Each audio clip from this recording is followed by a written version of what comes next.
97.3 ESPN, WENJ, WENJ HD, Millville, Atlantic City.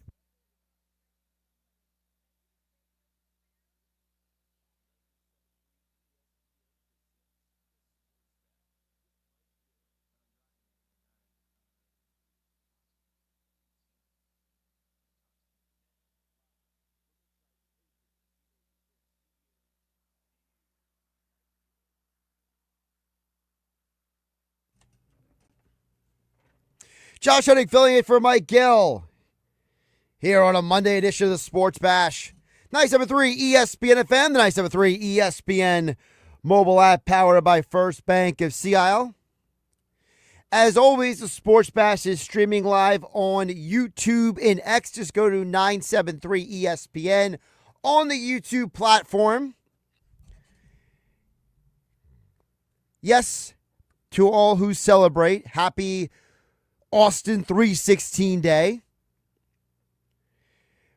Crazy weekend in sports. From the WBC strike, not strike call situation with Juan Soto. Eagles finally bring Dallas Goedert back to the nest. Aaron Nola with another big start coming up for the WBC for Team Italy. You know, Aaron Nola saved Team USA in the WBC. Now he's trying to help Italy get to the final against USA. Also, shout out to the Ocean City boys basketball team. They won the New Jersey State Group 3 title yesterday. They are the first Cape May County high school team to do so since the Middle Township boys team did it in 2002. It is Ocean City's first overall state title since 1964. So congratulations to the boys team. And you will hear from head coach for the last 37 years, John Bruno. He will join us coming up at 5 o'clock today here on the Sports Bash. And, of course, all of you out there have another opportunity to qualify for the Phillies trip giveaway. Just listen to the sounder coming up on the Sports Bash, the end of each hour here on 97.3 ESPN. All right, here's the rundown of the show today. Mike McGarry for the Press Atlantic City is back with us, joining us at 2:30 as always.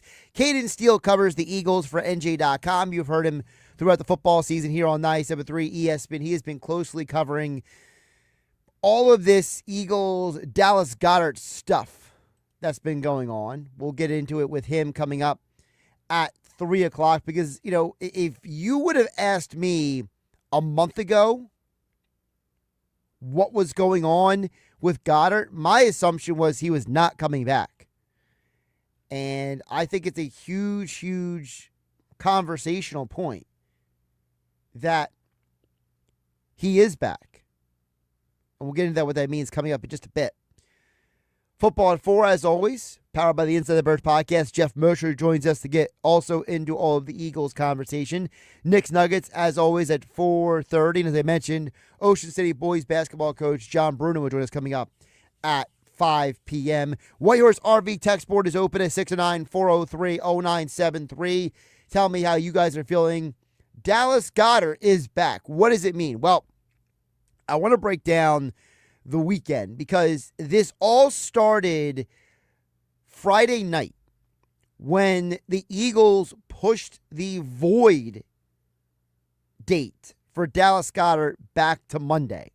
Now, the conversation we had on Saturday with me hanging with Hennig here on 97.3 ESPN, Josh Hennig filling for Mike Gill on a Monday edition of the Bash, we talked about how the Eagles don't want to take on multiple dead cap hits, right? They didn't want the big money hitting them from Dallas Goedert. They don't want to absorb a huge cap hit when it comes to A.J. Brown. So we knew basically from late last week until yesterday that in some capacity, either Goedert's deal will get done or A.J. Brown will be traded this weekend. And the news came down yesterday, Goedert was back in the fold. And like I said, I'm a little surprised that he is back because Goedert had the best year of his career. Those 11 touchdowns he had last year, the previous 4 years, he had 12 touchdown catches. Last year, he had 11. My working theory all along is that, hey, it was a tenuous situation when they brought him back last year. Remember, they kept delaying it. And they finally brought him back on that 1 year, $10 million deal. And my theory all along was, hey, he's going to want to hit the free agent market. He's going to want to test himself, see what he can get on the free agent market. And apparently, myself, many people, we had this all wrong. Goedert didn't just re-sign to come back to Philadelphia this weekend. He signed for less money than they gave him last year. Remember, he reworked his deal last year to get $10 million salary with $1 million in incentives. Now he's taking a pay cut. He's going to make up to $7 million this year is the total value. His signing bonus is $4.25 million.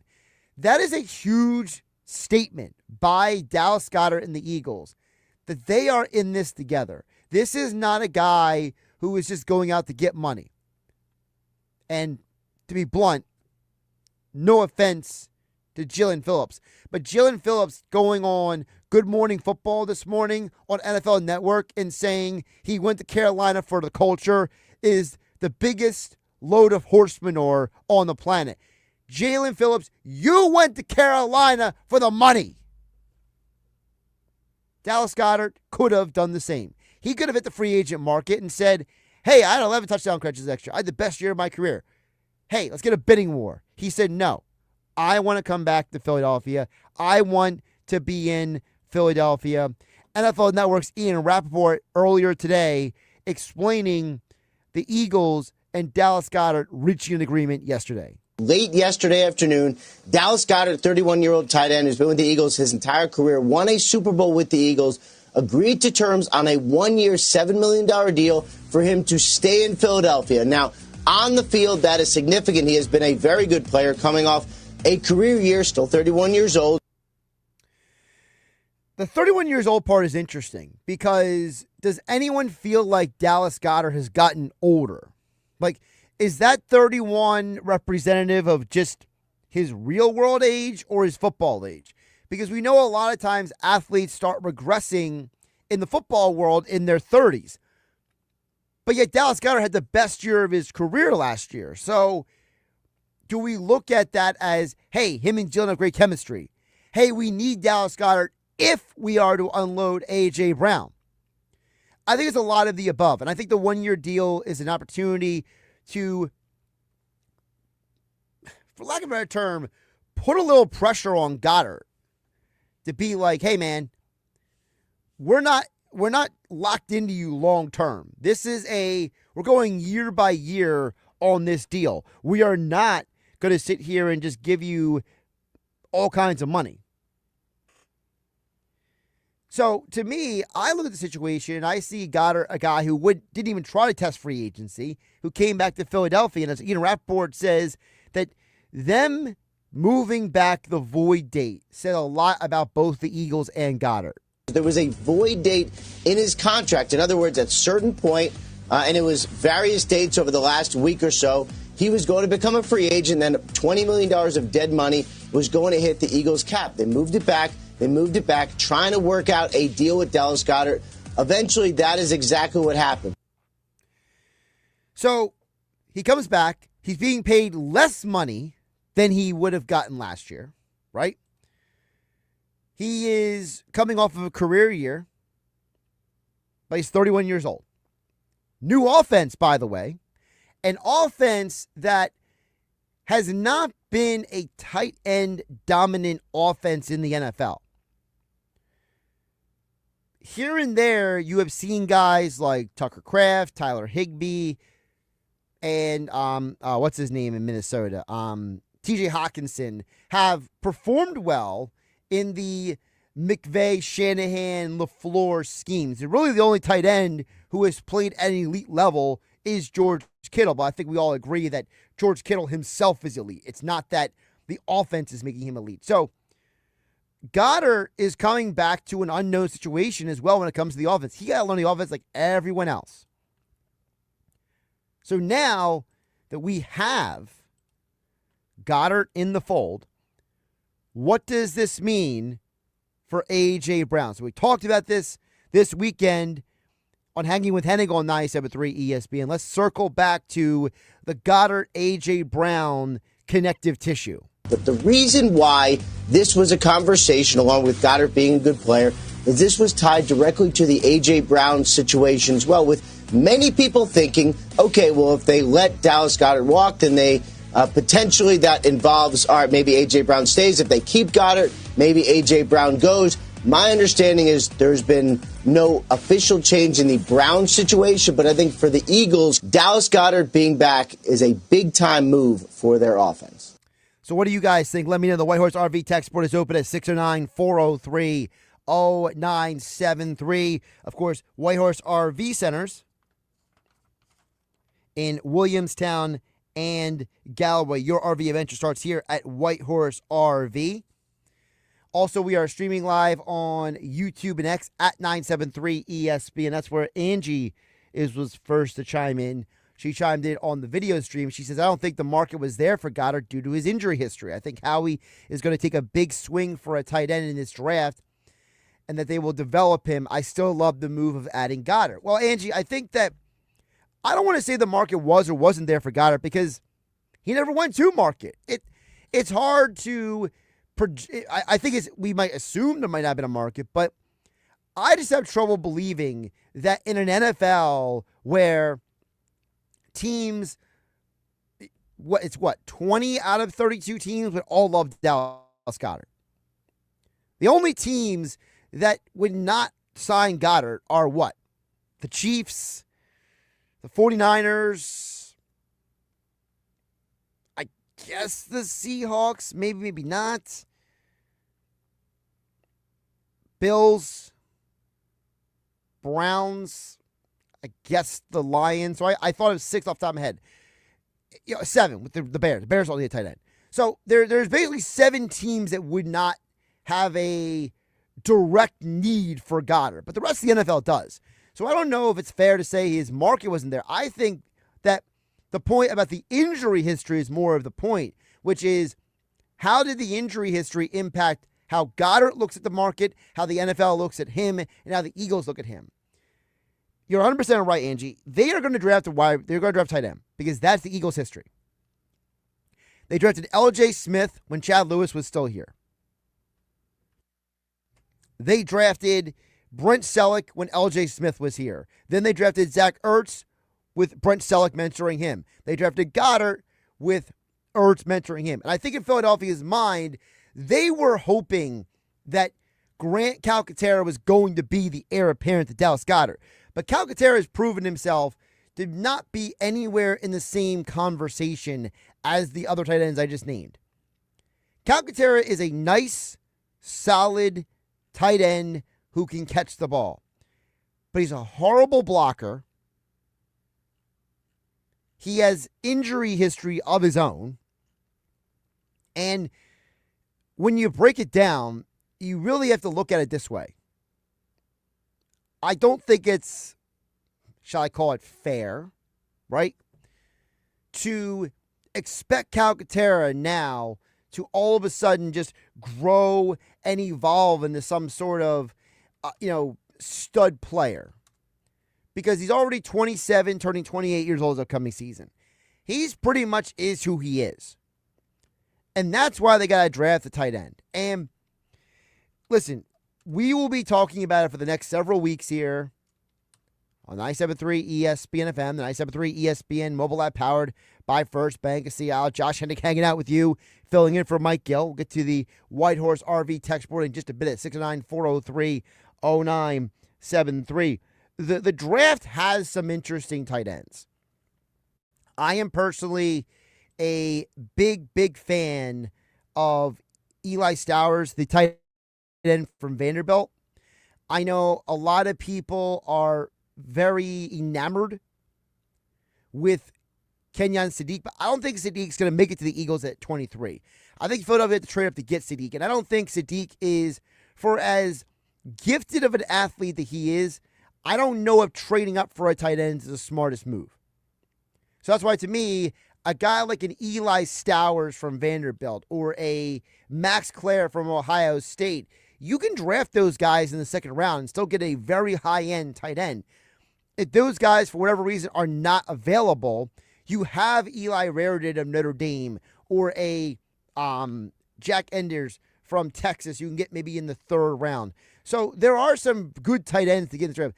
There's not, after Sadiq, I don't think there's like an elite tight end, but you know what? No one really thought about Dallas Goedert when he was drafted, right? I remember when Dallas Goedert was drafted.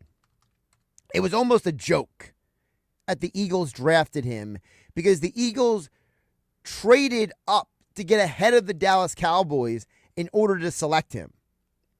And I remember we all were joking back in 2018, like, look at the Eagles. They took a guy named Dallas away from Dallas. Like, it was actually like a bit of a joke before we actually like knew or cared who Dallas Goedert was, because he didn't play major college football. He was from an FCS school. He was a guy who, he didn't even go to North Dakota State. He went to South Dakota State. Most people didn't even know that he was in the draft.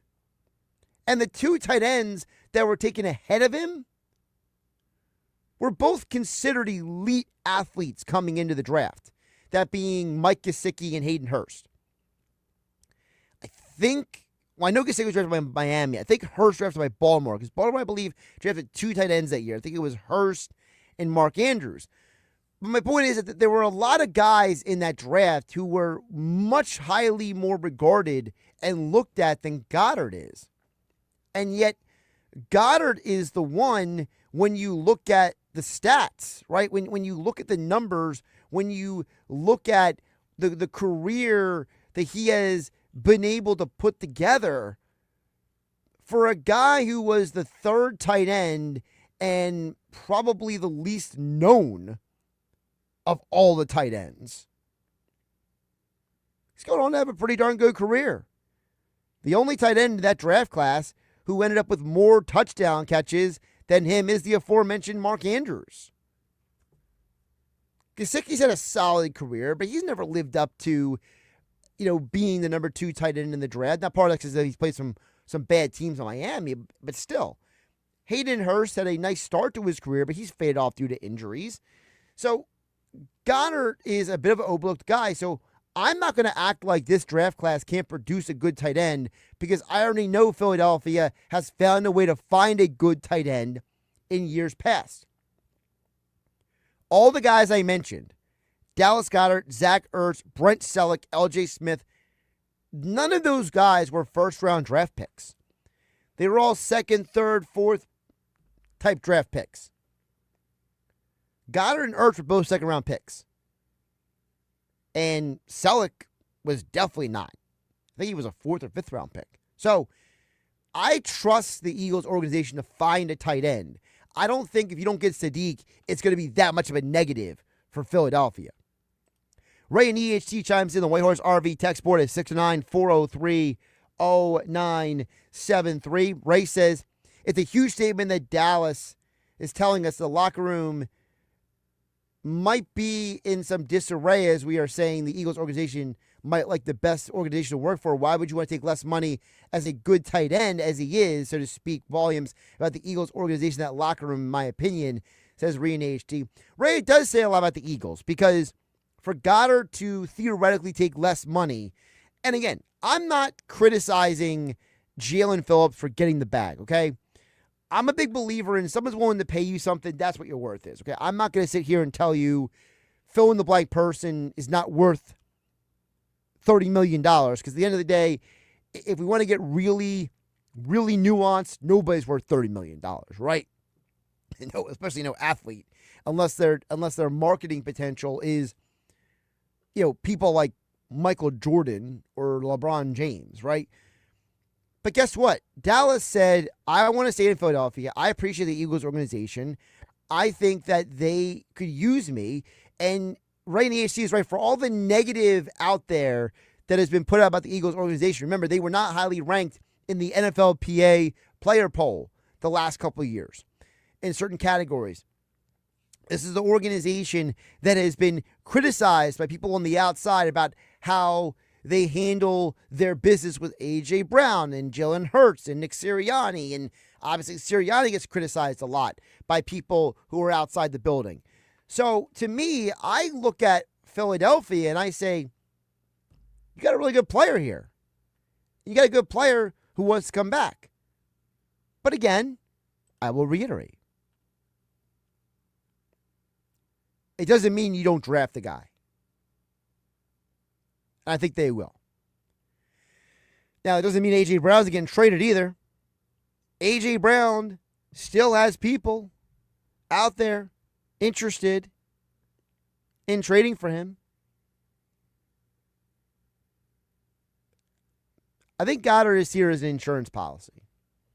Because if the Eagles do move on from A.J. Brown, it's very easy for you to look at Brown and say, you know what, we can let you go because we still have Goedert, we still have Devontae Smith.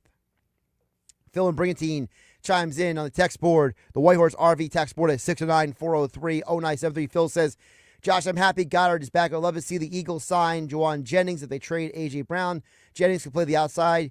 If they keep A.J., imagine the offense with him playing in the slot. That would be Juwan Jennings he's talking about. He says, the new offense I'm hearing will focus more on motion and passing to the middle of the field, more so than previous iterations, says Phil and Brigantine. Well, Phil, a couple things. One, I agree with you. I think Jennings would be a great addition whether they trade Brown or not. I think the problem for Jennings is that Jennings needs to make a decision about how seriously he wants money in this free agent market. I think Jennings is still available on March 16th because I think he went into the market thinking he was like the number 2 wide receiver, and he hasn't got a deal yet. And I think that when you don't get a deal initially, guys start thinking, man, am I going to get what I really want on the open market?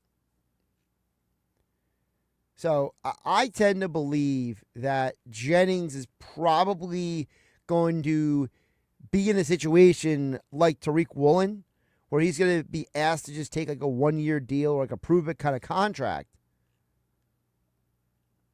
in order to basically reestablish himself to get back in the market, because Jennings himself does have an injury history. Now, you mentioned about the new offense. Sean Mannion is definitely going to use more motion than Patullo or Brian Johnson ever did. But I think that the whole middle of the field thing, I will be curious to find out if what you're saying is true or not, because there's always been this argument when it comes to Jalen Hurts. Is Jalen Hurts afraid to throw over the middle? Or is Jalen Hurts being told not to throw over the middle? How many times is Jalen Hurts making a decision because, as Nick Foles has described on the season's podcast, or Kurt Warner described on his YouTube channel, about how a lot of the Eagles' plays last year were only the one side of the field, where Hurts only looked left and he would never look right. Or Hurts would look one option, two option, and then run the ball. Or Hurts would, in the offensive system, there would be 4 options, but he would never get to option 4 because, maybe the coach is in his ear telling him, hey, the safety is high overhead, forget the 4th option, only go through 1 and 2. So I will be interested to find out, Phil and Brigantine, how much of what we're seeing from Jalen last year was a byproduct of the coordinator and how much of it was a byproduct of Jalen Hurts. We'll get more of your messages coming up in just a bit. 609-403-0973. Josh Hennig filling for Mike Gill here on the Sports Bash on 97.3 ESPN. Coming up, Mike McGarry of the Press of Atlantic City. We'll get into the weekend with him. WBC, Phillies, Ocean City boys basketball team winning the Group Stage 3 title. McGarry's perspective on all the news of the weekend. And then we got Eagles talk with NJ.com Eagles beat writer Cayden Steele at 3 p.m. Football at 4 with Geoff Mosher. Knicks Nuggets at 4:30.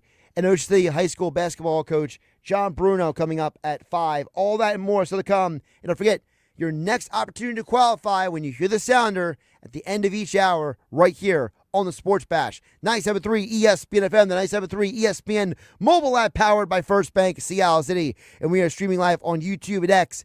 Go to YouTube at 973 ESPN. Get ready for the madness.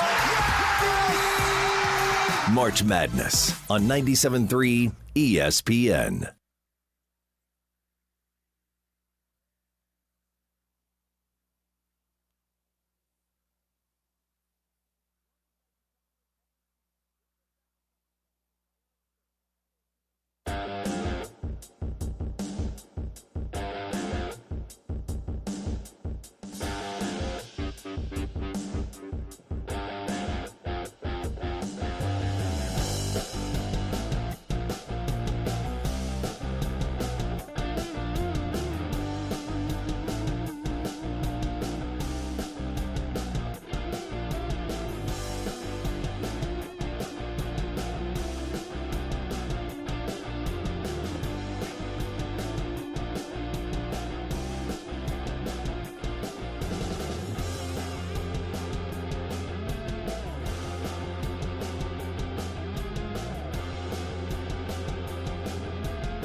You're listening to the Sports Bash with Mike Gill Never thought this radio stunt would catch on so big. on 97.3 ESPN.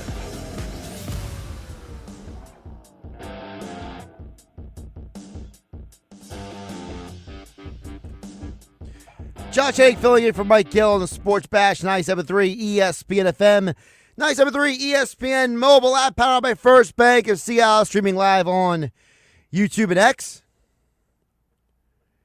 Well, it was certainly a busy weekend in sports between all the college basketball tournaments wrapping up. You could hear all of the NCAA tournament action right here on 97.3 ESPN.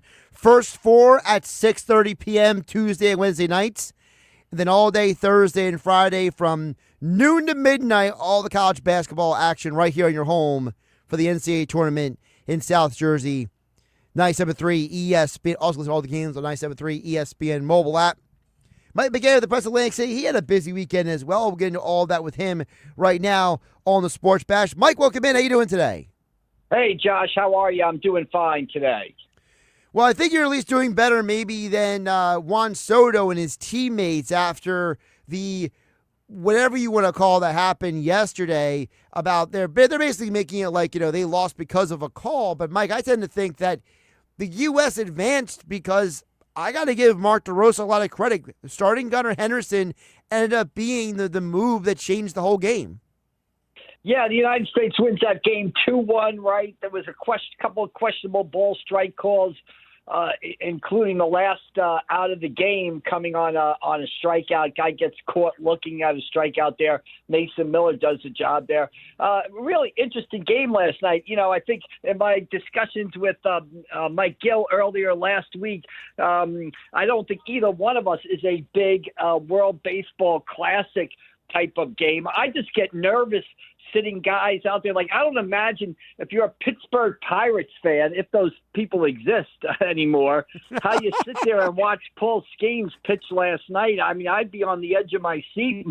And again, I think you got Aaron Nola going tonight for Italy on 4 days rest. Yep. I think it's really interesting. If you're a Phillies fan, how are you watching that game tonight? So one of the things that I think this tournament can provide great theater sometimes, as it did a couple of years ago when it ended with Ohtani striking out Mike Trout. But I also think, is it the best for your baseball team? And certainly in some cases, i.e. the New York Mets a couple of years ago when Edwin Diaz tore his patella tendon in this thing, it can derail your season. So while I'm watching the games with some entertainment, I'm also kind of holding my breath at the same time.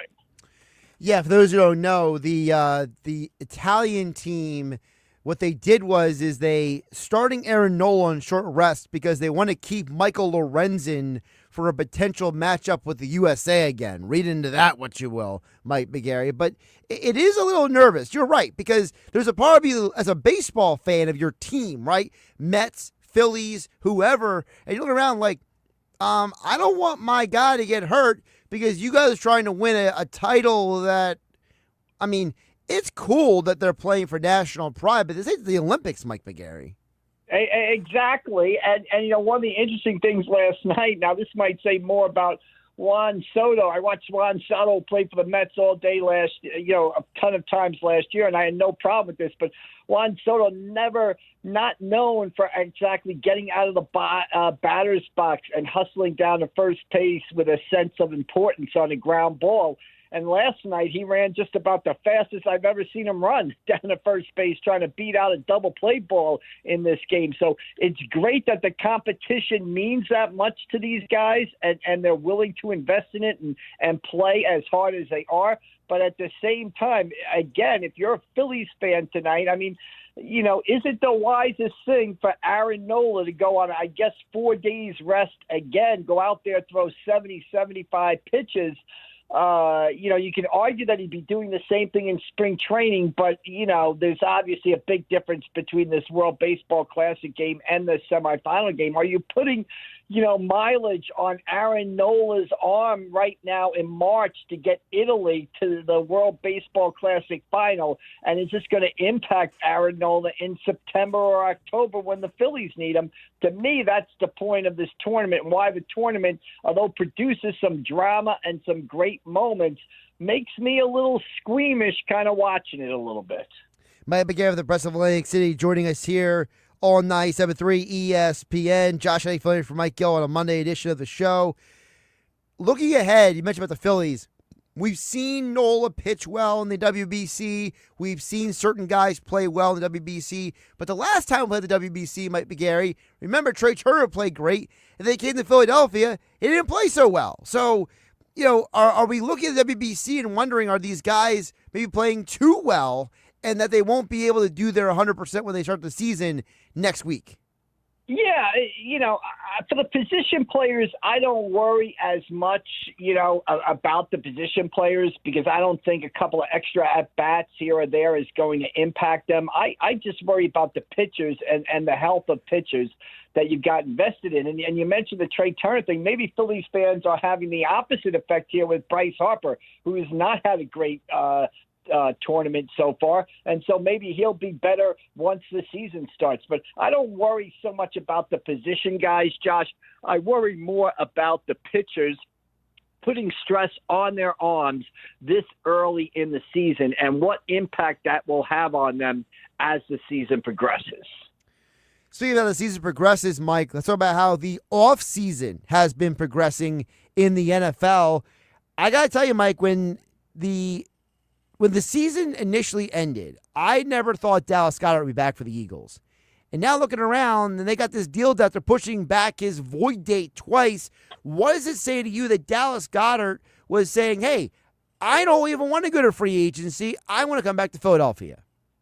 Yeah, I mean, when people started mentioning that Dallas Goedert might not be on the Eagles next year, I started wondering, well, why? I mean, the guy caught 11 touchdown passes last year, caught 60 passes, had nearly 600 yards of receiving. That makes him one of the top 10 receiving tight ends in all of football. He was clearly a guy that was important to Hurts, kind of a guy that Hurts relied on. I don't want to say he's kind of a safety blanket, but he was a primary target for Jalen Hurts. Now, I understand that his blocking dropped off, but, I think we'd agree that the blocking across the entire offensive line dropped off last year. Exactly. So I'm not surprised that they were able to make this work, and it makes perfect sense to me. I mean, because if you're talking about not bringing back Dallas Goedert, and you're not going to you might not bring back A.J. Brown, and you already got rid of John Dotson, who's catching passes for the Philadelphia Eagles if you don't bring these guys back? That would be the question. So to me, it makes perfect sense for Goedert and the Eagles to come back on a one-year deal. Let Goedert play here under the new offense, a new offense that supposedly kind of likes tight ends and emphasizes tight ends even more than the previous offense. So let's see what Goedert can do under these circumstances. And you basically kick the decision down the road a year. So I'm not surprised that the Eagles and Goedert worked this out, because, again, I come back to, if you let Goedert walk, and you let Dotson walk, and you let A.J. Brown walk, who's catching passes next year? Yeah, it turns into a very interesting shell game, and I think most people who watched the Packers last year saw how that worked out for them. Yeah, they got a nice offense, but when they started losing receivers to injuries last year, the Packers started having a lot of problems as last year progressed. So, and I mentioned the Packers because for those who might forget, Sean Mannion is the new offensive coordinator for Philadelphia. Mike McGarry joining us from the Press of Atlantic City here on 97.3 ESPN. Mike, looking ahead this offseason, what is your takeaway so far from free agency overall? Has there been like a storyline or something that has stood out to you so far? Yeah, the one thing that I was thinking about the other day and this not necessarily has to do with free agency, but I was just thinking about the NFC East, and I'll throw this out to you, Josh. Is there a better division in football with 4 better quarterbacks than the NFC? You've got Jalen Hurts in Philadelphia, okay, Super Bowl MVP, Super Bowl winner. You've got Jayden Daniels in Washington, who as a rookie, banged up last year, but as a rookie took the Commanders to the NFC title game. You have Dak Prescott in Dallas, perennial one of the top quarterbacks in the league. And now you've got Jackson Dart, at the Giants, who was one of the top rookie quarterbacks last year. So I think if you look around football and you look at the different divisions, is there a better division out there with 4 better quarterbacks than the NFC East has? I'd be interested. What do you think? Because I think you can make a case that though the NFC East, might have the best quarterback depth in football. That's an interesting question because I'm thinking about the other divisions right now, and for as much as people might want to criticize any one of the guys you just named, I'm thinking about the other divisions, and every division has like one major flaw. Like, for example, the AFC West. Yeah, you got Mahomes, Herbert, and Knicks. But the fourth guy is, we think, obviously, because they had the first overall pick, it's Mendoza, right? So I think there's a drop-off from Mendoza from the rest of those guys. I think that's fair to say. So, maybe the only division that could compete is the AFC West. But even the AFC North, like Lamar Jackson, Joe Burrow, and then there's a drop-off. So it feels like the other divisions, they might be a little top-heavy, but like their third and fourth guy just doesn't muster up. Does that make sense? Yeah, absolutely, because I think you go to the NFC North, right? You've got Bryce Love with the Packers. You got Caleb Williams with the Bears. You've got Goff with the Lions, and then you've got who with the Minnesota Vikings, right? So, like you said, there a lot of other divisions have 2.5, maybe 3 guys. I don't know if there's another division out there with 4 quality quarterbacks like you have in the NFC East, where you go into a division game and you are facing a quarterback who has had some success in this league and will be a challenge to your team. So that's my big takeaway for football right now. I think maybe we might be getting ourselves back to a period of the late 80s, 90s when the NFC East was king. Because if you look at the quarterbacks, there are 4 good ones in that division, and not every division can kind of pull that off. Mike, a couple more before I let you go. You were in the building for Ocean City High School. The boys team, John Bruno leading them to the Group 3 state title. They're the first Cape May County team to do so, to get a state title since Middle Township in 2002. Take the audience inside the building. What was the vibe like when they finally clinched it? Yeah, just a great day yesterday up at Rutgers, Jersey Mike's Arena for Ocean City to win their first state title since 1964. And 2 quick things that stood out is, first of all, this is the way high school sports is supposed to be. The Ocean City boys basketball team, the guys grew up together. They played out of the same rec programs. They were on the same travel teams. They've been on the same team together since they were in the 4th or 5th grade.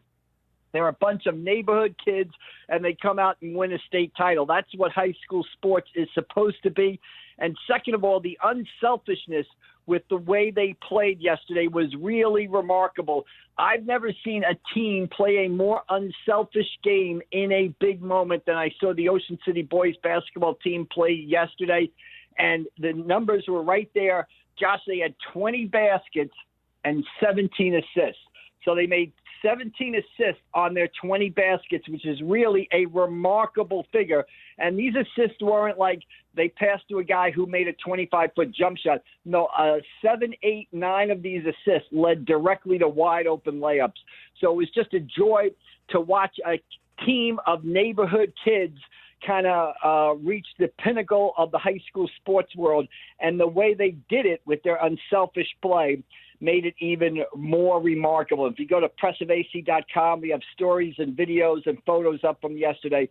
Just a great day to watch the neighborhood kids win a state title and to watch the way they did it, playing such unselfish brand of basketball. It was really, really nice to see yesterday. What does it also say about head coach, John Bruno? This is a guy who's been there for almost 40 years. He's 37 years into it. I mean, he was coaching when I was in high school, Mike McGarry. So, I mean, this is a guy who's had the staying power at the job, and I'm sure he probably could have retired anytime he wanted. But for him to have this this level of stability for Ocean City, and then it to, for lack of a better term, pay off for a championship yesterday. You saw the emotion on his face after the game. Yeah, John, it just seemed to be a little bit overwhelmed, or described it as surreal. I think he came up with a great quote saying that he never envisioned himself leading Ocean City to a state title. He always thought it was the other guys, the Gene Allens at Atlantic City, the Joe Kesslers at Shawnee, the Tom Farracos at Middle Township that won state titles, not him.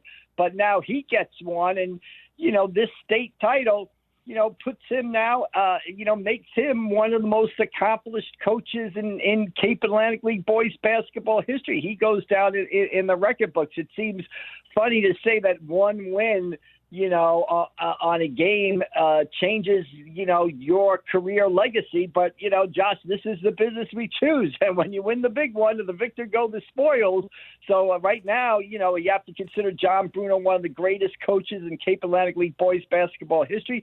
And yesterday, he just kind of seemed to be overwhelmed by what has happened, not able to kind of process it.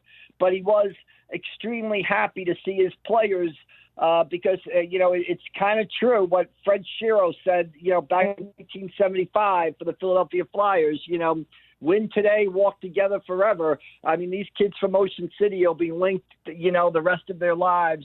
And Coach Bruno will never forget that day either. So really, a remarkable day, and what makes high school sports, or covering high school sports, so rewarding and so fun to be a part of. For more coverage of yesterday's championship win, as well as everything going on in sports, Mike McGarry, Press of AC, McGarry on X, pressofac.com to get all your coverage. And he joined us right here on the Sports Bash on 97.3 ESPN. Mike, we will talk to you on Wednesday. All right, looking forward to it, Josh. We'll see you down the road. Thank you. Josh Hennig filling for Mike Gill here on the Sports Bash on 97.3 ESPN FM, the 97.3 ESPN mobile app powered by First Bank of Seattle. Streaming live on YouTube and X at 97.3 ESPN on YouTube. Don't forget, your next opportunity to qualify for the Phillies trip giveaway is still to come here on the Sports Bash on 97.3 ESPN. And don't forget, we are broadcasting live from the Ocean Casino Resort Studios. Get in on all the action at Ocean Casino Resort's Madness Zone, March 19th through the 22nd. Catch every college basketball game and place your bets at Atlantic City's best sports book while you eat, drink, and watch all the college basketball games. Turn it into a getaway with Mad Zone's hotel package, an overnight stay, plus $50 food and beverage credit. Taste Atlantic City through March 31st with the 3-course menus. Book now at theoceanac.com. We'll check you on the text board coming up on the other side, 609-403-0973. And don't forget, Cayden Steele will get more into the Eagles with us from NJ.com at 3 p.m. Football at 4 with Geoff Mosher from the Inside the Birds podcast, affiliate voice at 4.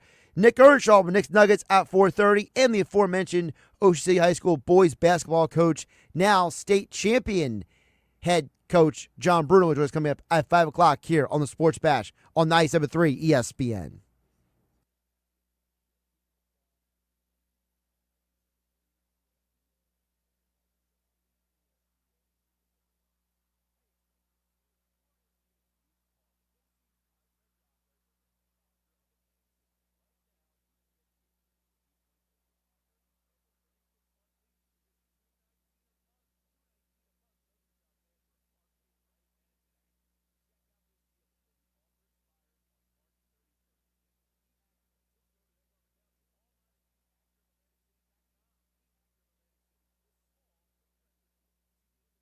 I've always wanted to learn French, but the app I tried didn't help.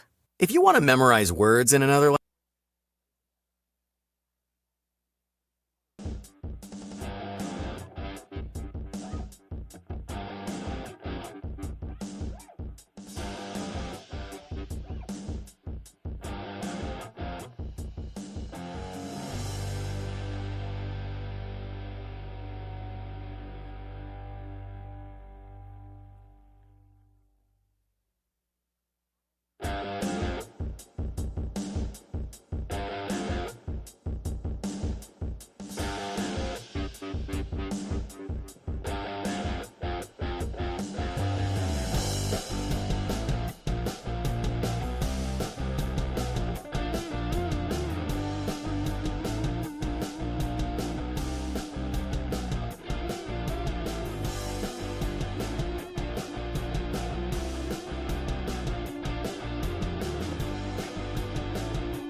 All right, that's the sounder. Callers number 7, 609-573-3776, 609-573-3776.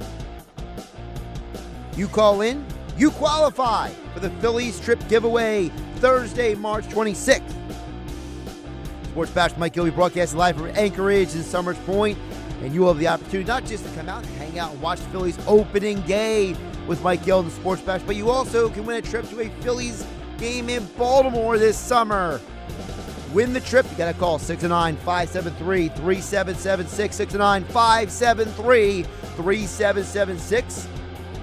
You qualify for the trip to Baltimore. You must be present at the Anchorage Summers Point Thursday, March 26th. Coming up on the other side, Cayden Steele from NJ.com will talk all about Dallas Goedert, AJ Moore with the Eagles on the Sports Bash, 97.3 ESPN.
3 o'clock hour of the Sports Bash. Josh Hennig, Philly from Mike Gill on 97.3 ESPN.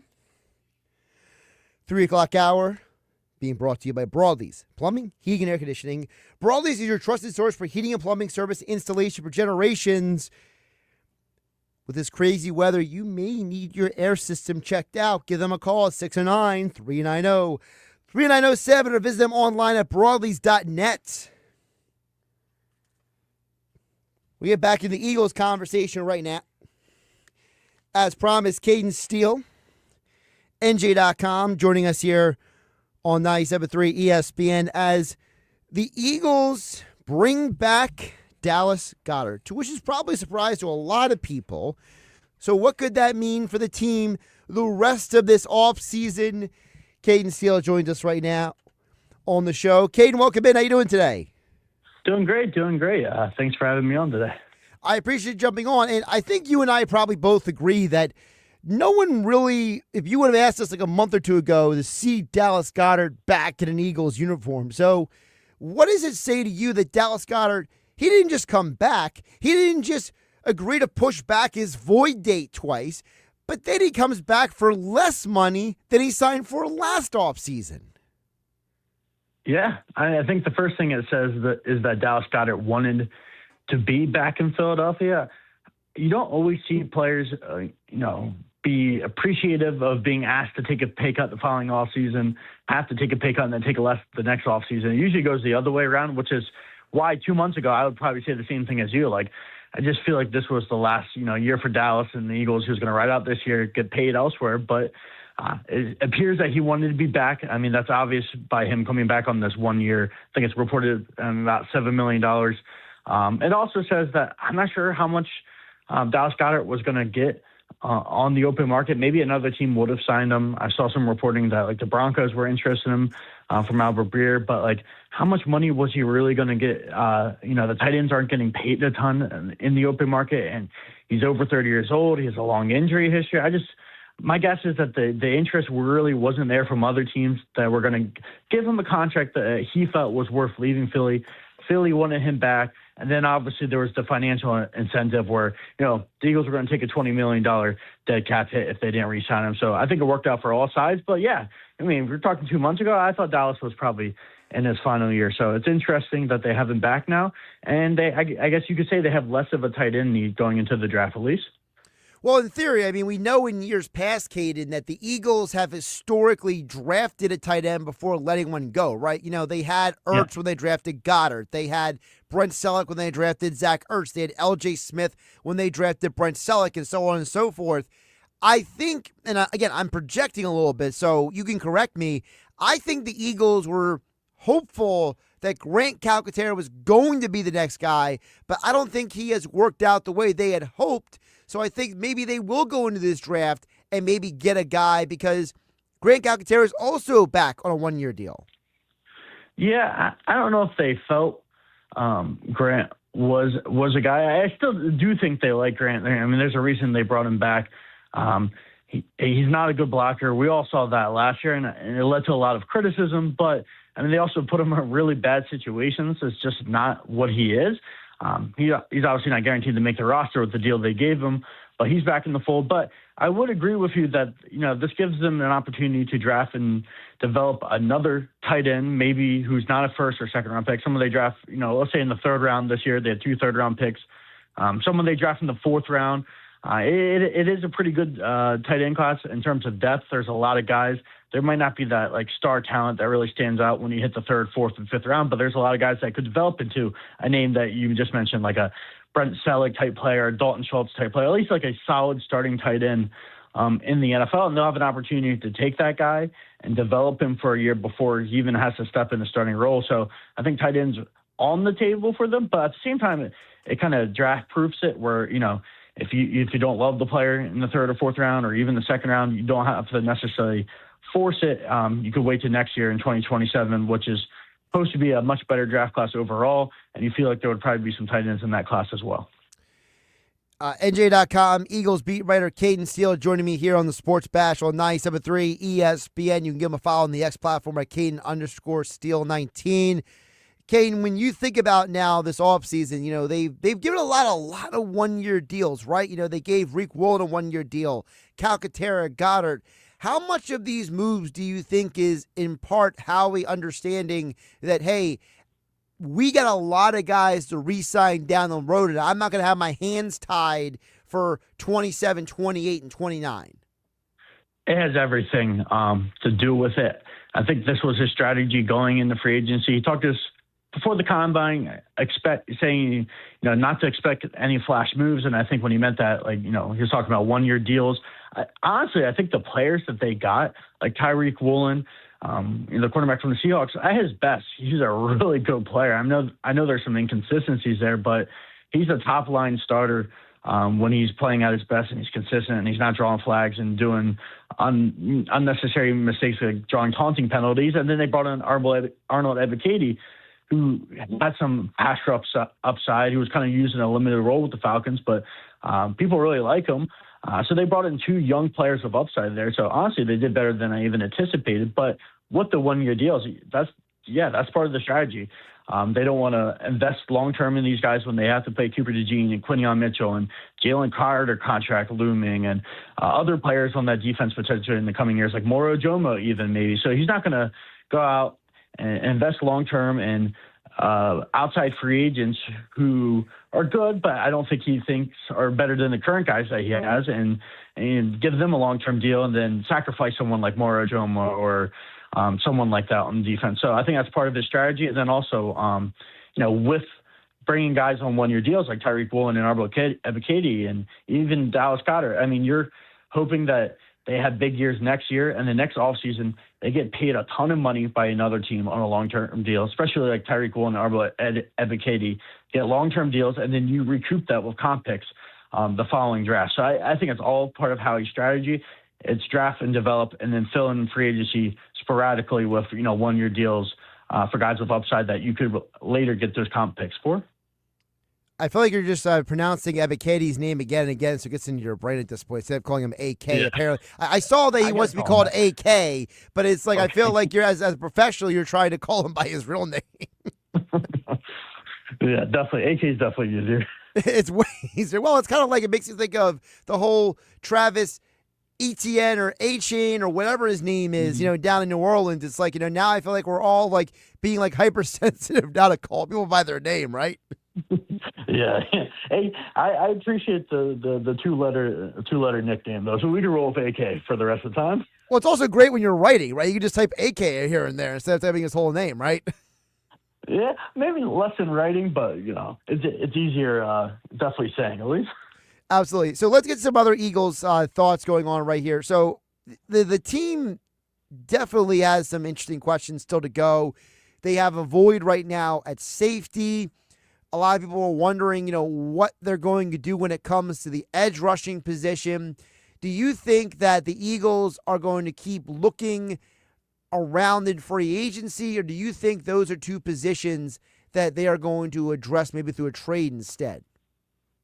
Yeah, the trade is definitely possible for edge rusher. I've seen the Jonathan Goedert thing reported by The Athletic and other people, and if that is possible, I think that's something the Eagles would be interested in. If you could get him for a 3rd-round pick, I guess the only difficult part is that you would have to extend him.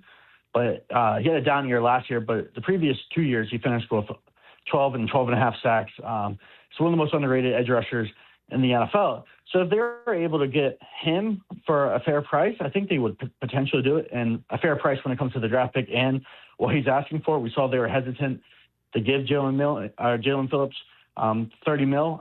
I don't know if they would give another edge rusher like that, that type of contract. Maybe they would want to get Goedert for 25, 26, 27.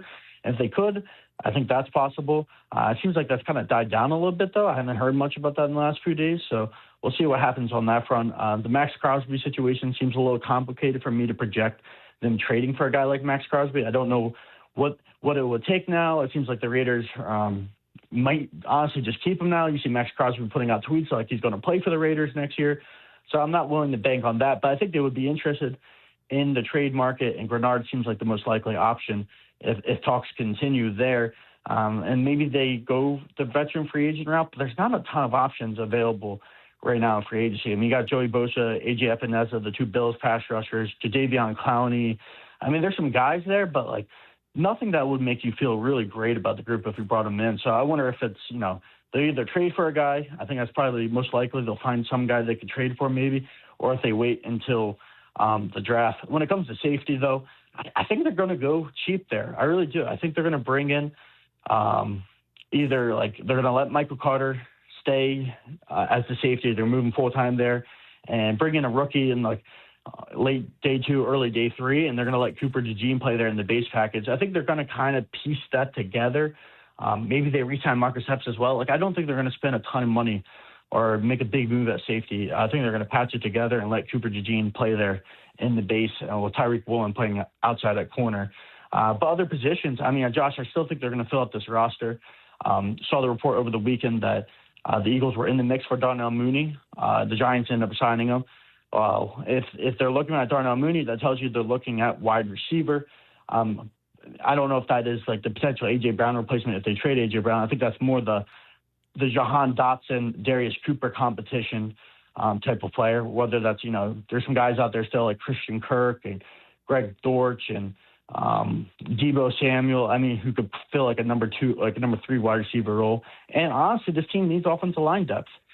They're pretty weak there right now, and there's concerns about Landon Dickerson's injuries, Cam Jurgens' injuries last year. I think they are banking on a lot of young players stepping into that role. So I would be surprised if they didn't sign a couple of veteran offensive linemen to fill out this roster as well. You just mentioned about the receiver thing. There's a lot of people out there who would love to see the Eagles go out and get like a Juwan Jennings. And, my looking at him is he also has an injury history, Cayden. And so it's like, I don't know if the Eagles would ever give him the long-term deal he's probably looking for.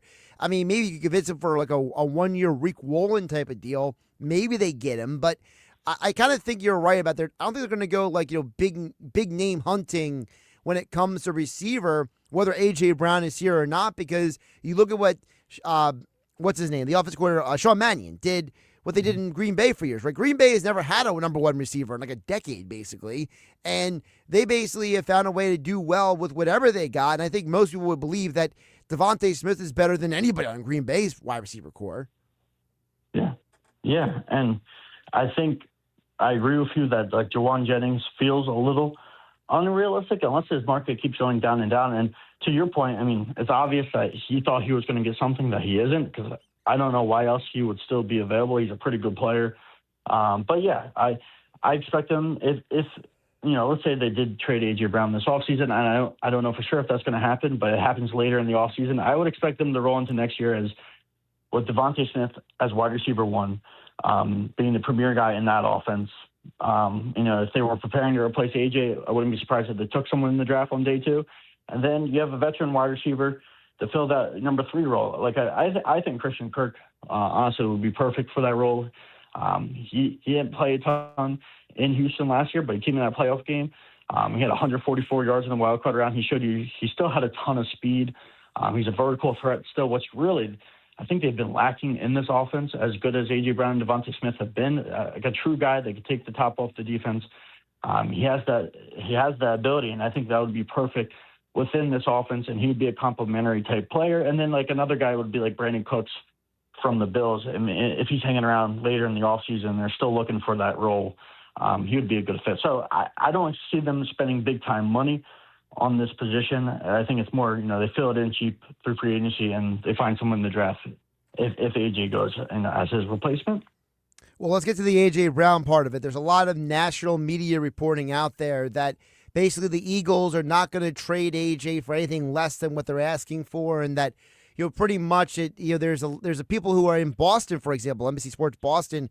They assume A.J. Brown's going to be a Patriot, but it would be an after June 1st trade. I know that NFL Network has been talking about the Eagles will not trade A.J. Brown for anything less because they don't want to take the cap hit. What is your take on all of the smoke swirling around A.J. Brown and the Eagles?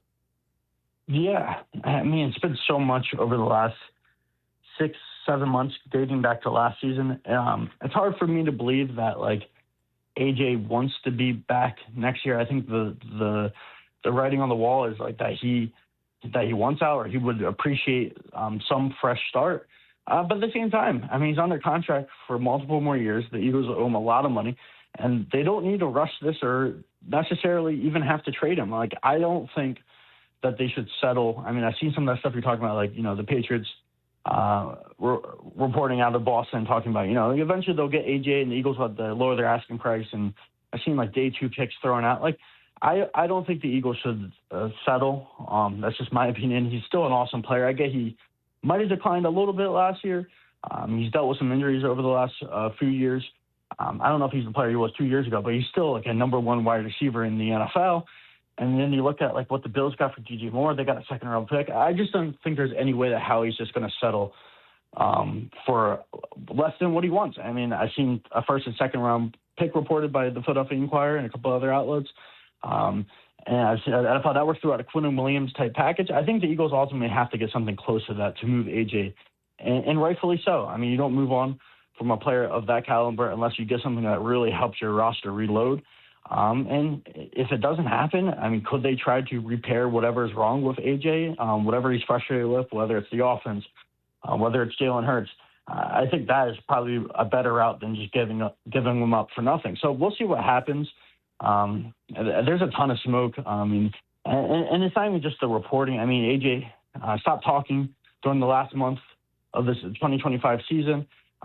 You could just see how frustrated he's been over the last few years. I mean, it just wouldn't be surprising if he wanted out and then the Eagles were willing to move on from the right price. But, I mean, those things have to come together and it might take some time. So I'm not sure exactly what's going to happen, but I think it's a real possibility that A.J. Brown does still get traded at some point. Cayden, before I let you go, the other news that came out today, former Eagle Super Bowl champion Darius Slay, he is retired from the NFL today. And I think a lot of people might overlook the fact that, Slay's biggest impact was probably not on the field. It was probably off the field. The fact that he was a guy who brought a completely different vibe and attitude into the locker room. He kind of became like the for lack of a better term, the poster child for how to handle the media for maybe some of the younger guys, in years before Slay got here. Cayden, you saw a lot of veteran guys that were kind of like a different talk with the media, where Slay felt like he always was willing to talk to the media. And I genuinely believe that the reason why you see guys like Cooper DeJean and others being so willing to talk to the media today is because I think Slay set the groundwork for how to be a veteran in that locker room. Yeah, I think he had an impact on everyone in that secondary. We give Vic Fangio a lot of credit for the development of Cooper DeJean and Quinyon Mitchell, and you should, because he's an awesome defensive coordinator. Team with Christian Parker last year and this year as well. But, I mean, they had Darius Slay in there in 2024 teaching them everything. I mean, I know Quinyon Mitchell and Cooper DeJean were around him constantly, asking him the questions in meetings, listening to his advice, picking his brain. And he was so influential to them and the rest of the secondary, even helping guys like early in his career. I remember like 2023, even when Reed Blankenship was younger, he would talk about how much of an impact Darius Slay had on him. And he was a different type of leader. I mean, he wasn't the rah-rah, always serious. And I know, that rubbed, fans wrong sometimes because he would go on the Micah Parsons podcast and talk with him. He was just such a supporting guy, though, in general, not even the Eagles locker room, but around the league of NFL players. So I think he had a huge impact there. And yeah, he was a good player to cover as a reporter. He was always open and honest about his play, about the defense's play. And I think he definitely had that impact that you're referring to, and just generally helping so many young guys develop from a professional aspect of like how they carry themselves, with media, but also with how to get their bodies right. Because, I mean, he played 13 years in the NFL. It's a guy that knew how to take care of his body, he knew how to train and prep, and he taught those guys that. And he also taught them the professional side with media and then also, technique-wise and skill-wise. So he had a huge impact on the Eagles, and he's one of the best Eagles cornerbacks of all time and one of the best cornerbacks, of the last generation. So. He's Cayden Steele. Give him a follow on the X platform at Cayden_Steele19. All of his Eagles coverage as a beat reporter for NJ.com. And he joined us right here on the Sports Bash. Josh Hennig, filling from Mike Gill on 97.3 ESPN. Cayden, great stuff today. Appreciate you jumping on. Appreciate you. Thank you. Josh Hennig here on 97.3 ESPN. By the way, we had our 2 latest qualifiers for the Phillies trip giveaway. You can hear the next sounder coming up a little bit later this hour. But we want to say congratulations to our latest qualifiers, Paul in Delhaven and Allison in Galloway. You are in for the Phillies trip giveaway. Again, you must be present Thursday, March 26th at the Anchorage in Summers Point for Phillies opening day with the Sports Bash and Mike Gill. Hang out with everybody on 97.3 ESPN. Your next opportunity to qualify in about, I want to say, about 30 minutes from now. Still to come, we saw more Eagles talk with Geoff Mosher, Football 4 coming up. We mentioned A.J. Brown. What did NFL Network insider Ian Rappaport say about the latest on A.J. Brown? We'll get into that coming up next here on 97.3 ESPN FM, the 97.3 ESPN mobile app powered by First Bank of Seattle City. And we are streaming live on YouTube and X. Just go to 97.3 ESPN on YouTube. Like, subscribe, watch the show. March Madness is coming. Set midcourt, he shoots it immediately, and he makes it in! He makes it in! To 97.3. And it's down the hatch! Get ready for the madness. Wilson all alone, baseline three. March Madness on 97.3 ESPN.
You're listening to the Sports Bash with Mike Gill. When I'm driving, I got a guy on the radio who talks to me. I can't see him, but he talks to me. On 97.3 ESPN.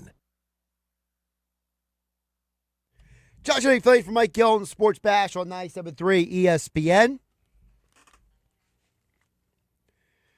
3 o'clock hour of the Sports Bash, as always, being brought to you by Broadlease Plumbing, Heating, and Air Conditioning. Broadlease is your trusted source for heating and plumbing service for generations. Call them at 609-390-3907 and visit them online at broadlease.net. Streaming live on YouTube at 973 ESPN. We will check back in on the Whitehorse RV text board in just a bit at 609-403-0973. Terry and Galloway, Steve and Ventnor. We'll get to you guys in just a bit. Also, we got messages coming on the YouTube stream at 973 ESPN. But first, I want to get to this audio. So, Ian Rappaport was on NFL Network earlier today. He had a lot to say about the Eagles. We played some of the Dallas Goedert stuff earlier.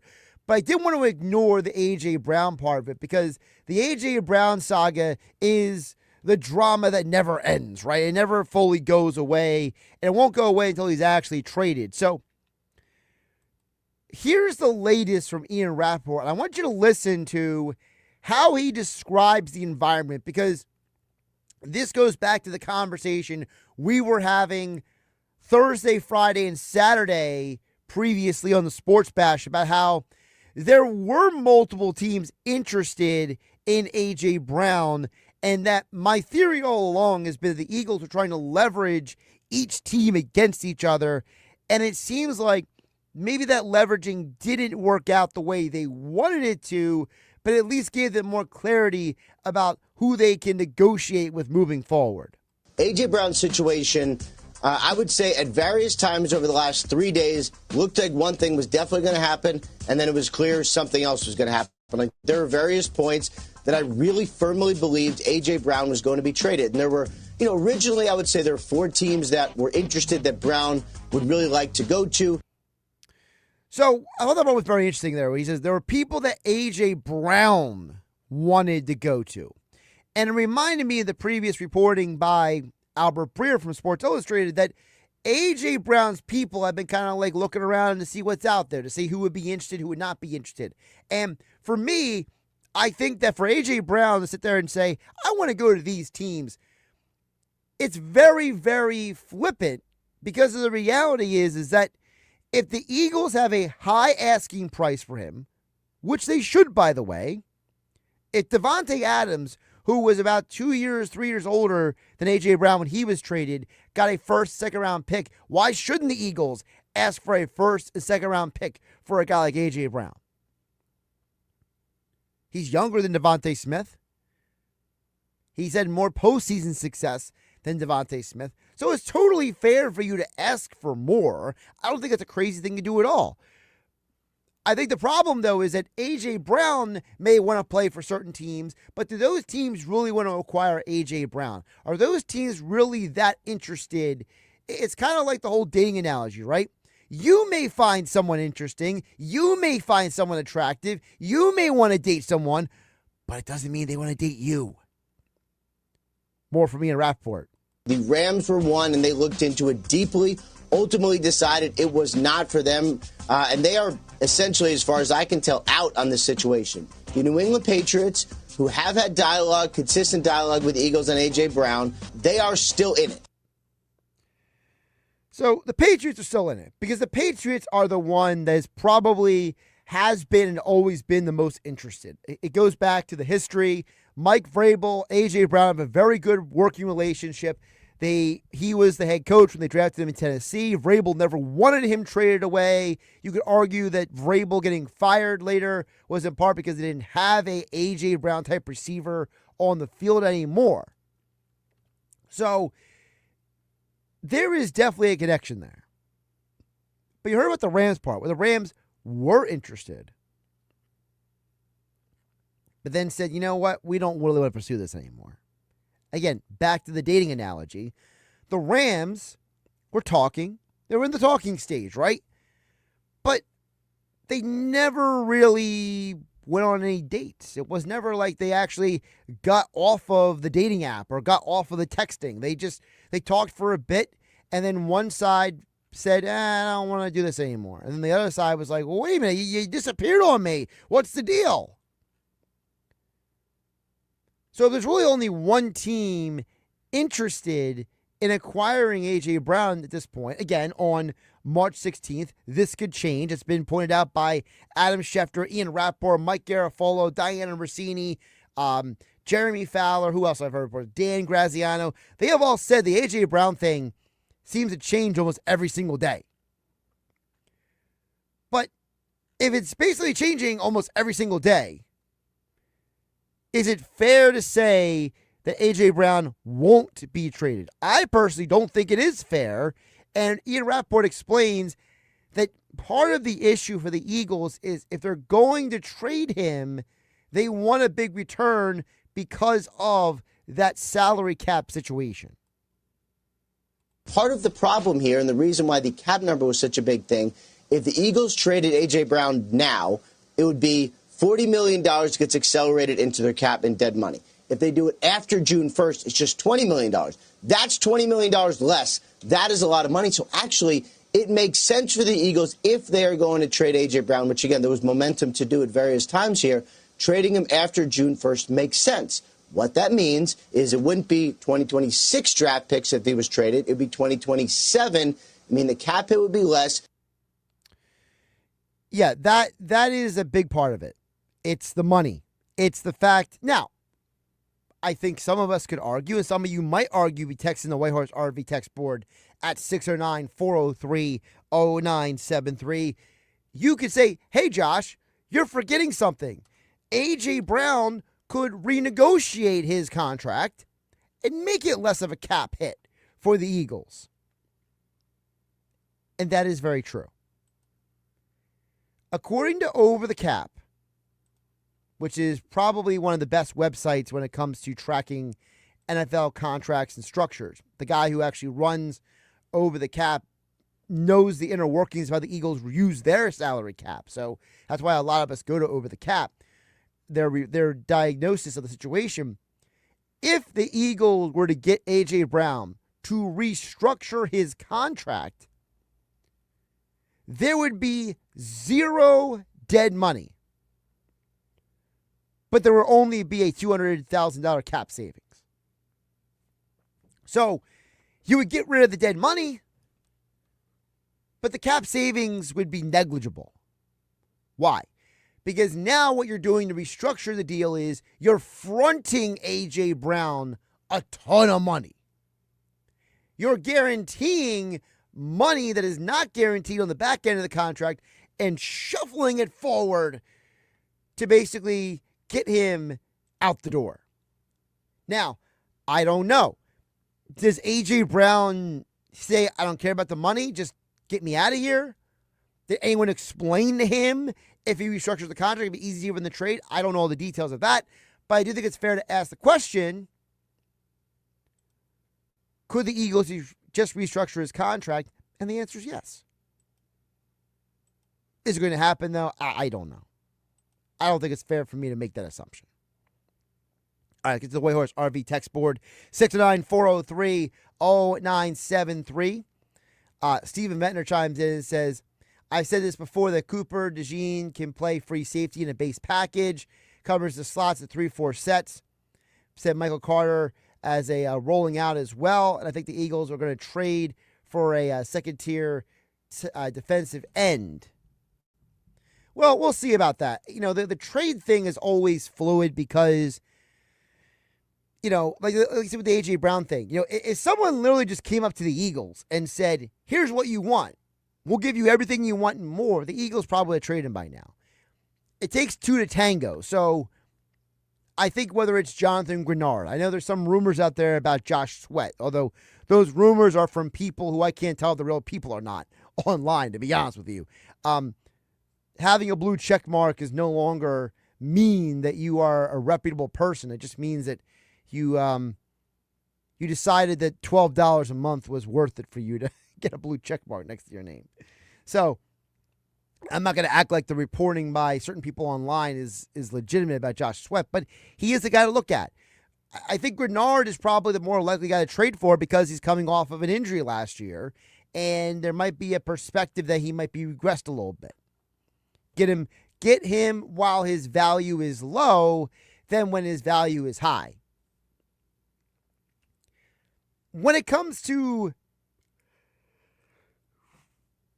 who does or doesn't play safety, I am going to go back to the idea that Vic Fangio has been very consistent when he has said that he likes Cooper DeJean in the slot. And unless they find a guy who is as good, if not better than DeJean in the slot, they're not moving him. So unless the Eagles are going to find, whether in free agency, through a trade, or the draft, someone who can play slot as good, if not better, than Cooper DeJean, my working assumption is he will stay at the slot corner spot unless it's absolutely necessary for him to move somewhere else. The real predicament for the Eagles is that in the last few years, they have drafted safeties. And both of them are coming into this offseason with some demerits next to their name. Makuba's coming off of an injury, so we don't know what he's going to look like when he's back on the field. He may take some time to get back up to full speed next season. Sidney Brown has shown that he's a very good special teams guy. He's a good in-the-box safety, but he's not very good in coverage. So you've drafted assets on two guys who are question marks coming into the season.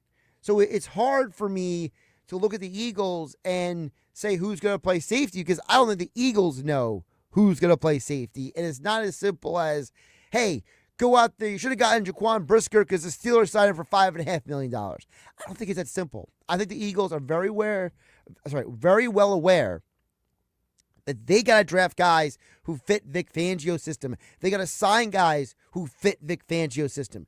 They're not just going to add some randos. Oh, he's got a name. We know who he is. Let's sign him. You look at Arnold Kenabite today. You know, he was talking about how the Eagles scouted him in college and he wanted to go to Philadelphia. He didn't go, and that him signing with the Eagles is a full circle moment for him. Well, if you think about it, that's what the Eagles always do. The Eagles have basically a list of guys every year. Hey, we've interviewed this guy before. We have scouted this guy before. This guy is on our list. I think that's part of the conversation as well. More text coming in at 69403-0973 on the Whitehorse RV text board. Terry in Galloway says Jackson Star is a good quarterback. Mike McGarry is being ridiculous. Let's be honest. We need to see more of Jayden Daniels, too. The AFC West is probably the best group of quarterbacks. Mendoza is unproven, but I take him over Dart at this point, says Terry in Galloway. See, I am not as sold on Mendoza as other people are. You know, the guy might be the most likable guy in the world. He might be a good human being and blah, blah, blah. I really don't know how good of an NFL quarterback he's going to be because, one, he was very mediocre before he got to Indiana. When he was at Cal, he was an afterthought as a quarterback. He was not someone people got excited about. The guy basically has one great year at Indiana, wins a national championship. I'm supposed to be sold on him for my franchise? You know, the last time I checked, winning a national championship is not a prerequisite for being a good quarterback in the NFL. May I introduce you to Craig Krenzel of Ohio State, Ken Dorsey of Miami. May I also remind you about other guys who have come out of college who we were told are supposed to be really good NFL quarterbacks, and it didn't work out. May I introduce you to the laundry list of injuries that Sam Bradford had. We can go through the list of failed quarterbacks who were really good in college, not so great in the NFL. The reality is that I'm not convinced, Terry Galloway, that Mendoza is going to be better than Dart at this point, because at least I've seen Dart play in the NFL and I know what his potential is. If Mendoza doesn't have the right mentor and the right coaching and the right everything with the Raiders, he's going to be a failure. Just like Sam Darnold was with the Jets, just like Baker Mayfield was going through purgatory at one point in his career. Being a first overall pick, being a high first round pick is no guarantee for success. I think people hold against Dart, one, the fact that he was drafted later in the first round, and two, I think some people just like the Giants. Some Eagle fans look at the Giants like, oh yeah, whatever, the Giants. They stink. Don't be so quick to sell on him. We'll see what John Harbaugh and that coaching staff, a good coaching staff, can do with a young quarterback. Over on the stream, I saw that Geoff and Angie were talking about the Eagles, them needing to go out and get an offensive lineman because of the Lane Johnson era, coming to an end sooner than later. For me, I would have to say that the Lane Johnson thing is definitely, Geoff and Angie, something you got to be concerned about, because you have a situation where if Lane Johnson retires after this year, who's playing right tackle? Fred Johnson was okay for periods of time last year. Matt Pryor was horrible. They don't have a real answer at that position. Now, depending on who you ask, this is supposed to be a good draft for offensive and defensive linemen. So can you find that guy in the draft? I think you possibly could. By the way, good pull by Angie. She mentioned Danny Werfel from Florida. National champion, not a good NFL quarterback. I never understood the idea that just because a guy won a Heisman Trophy or he's a national champion in college doesn't mean he's automatically. And listen, I don't know what Mendoza is going to be in the NFL. To me, he's more Kirk Cousins than anything else, which is why I think Kirk Cousins should be his mentor. Kirk Cousins should go to the Raiders, sign with them, and call it a day. Mendoza is a nice guy. I don't know if he's going to be an NFL great quarterback. I'm not convinced. And if I'm not convinced, how many other NFL teams might not be convinced? I think the Raiders are so desperate for a quarterback that they don't care who it is as long as people think highly of him and think well of him. Maybe that's an unfair way to look at it, but that's at least how I look at it. Josh Hennig filling for Mike Gill on the Sports Bash here on 97.3 ESPN.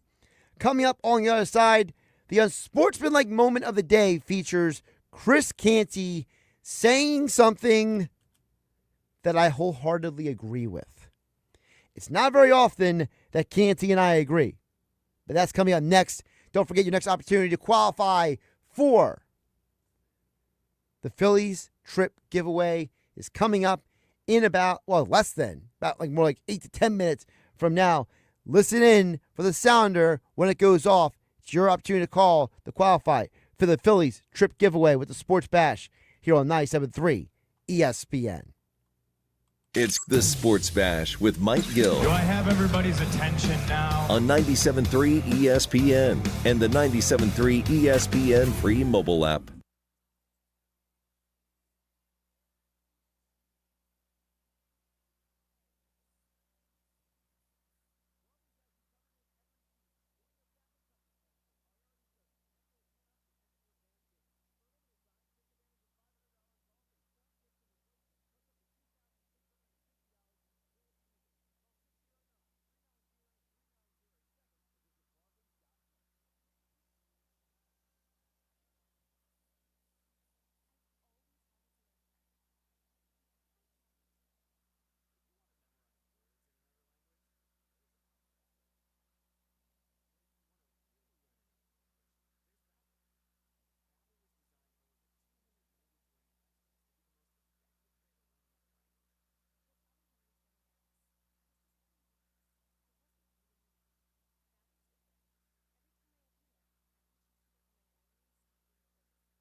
Whether it's day or night, hot flashes due to menopause can be unpredictable. That's why there's Veoza, a prescription treatment proven to reduce the number and severity of hot flashes day and night that can start working in as early as 1 week. Based on clinical studies measuring efficacy at 4 and 12 weeks, individual results may vary. Talk to your healthcare provider about what this may mean for you. For moderate to severe vasomotor symptoms or hot flashes and night sweats due to menopause, Veoza can cause serious side effects, including liver problems. Your doctor will do blood tests before and during treatment. Stop Veoza and call your doctor if you have symptoms of liver problems, such as feeling more tired than usual, decreased appetite, nausea, vomiting, itching, yellowing of the eyes or skin, pale stool, dark urine, or stomach pain. Don't use Veoza if you have cirrhosis, severe kidney problems, kidney failure, or take CYP1A2 inhibitors. Ask your doctor about Veoza. To learn more, call 1-800.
Get ready for the madness.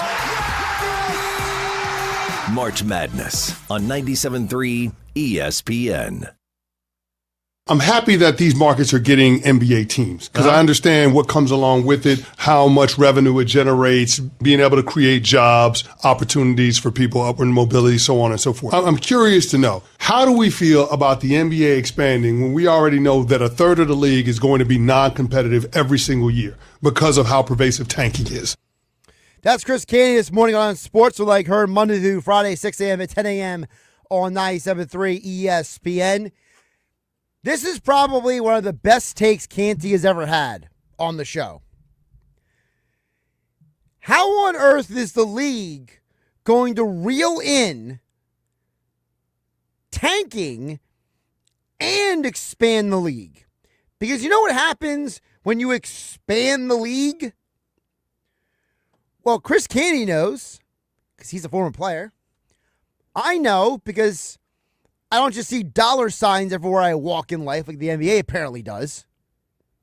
I'll tell you guys what happens when you expand. The talent pool gets thinner.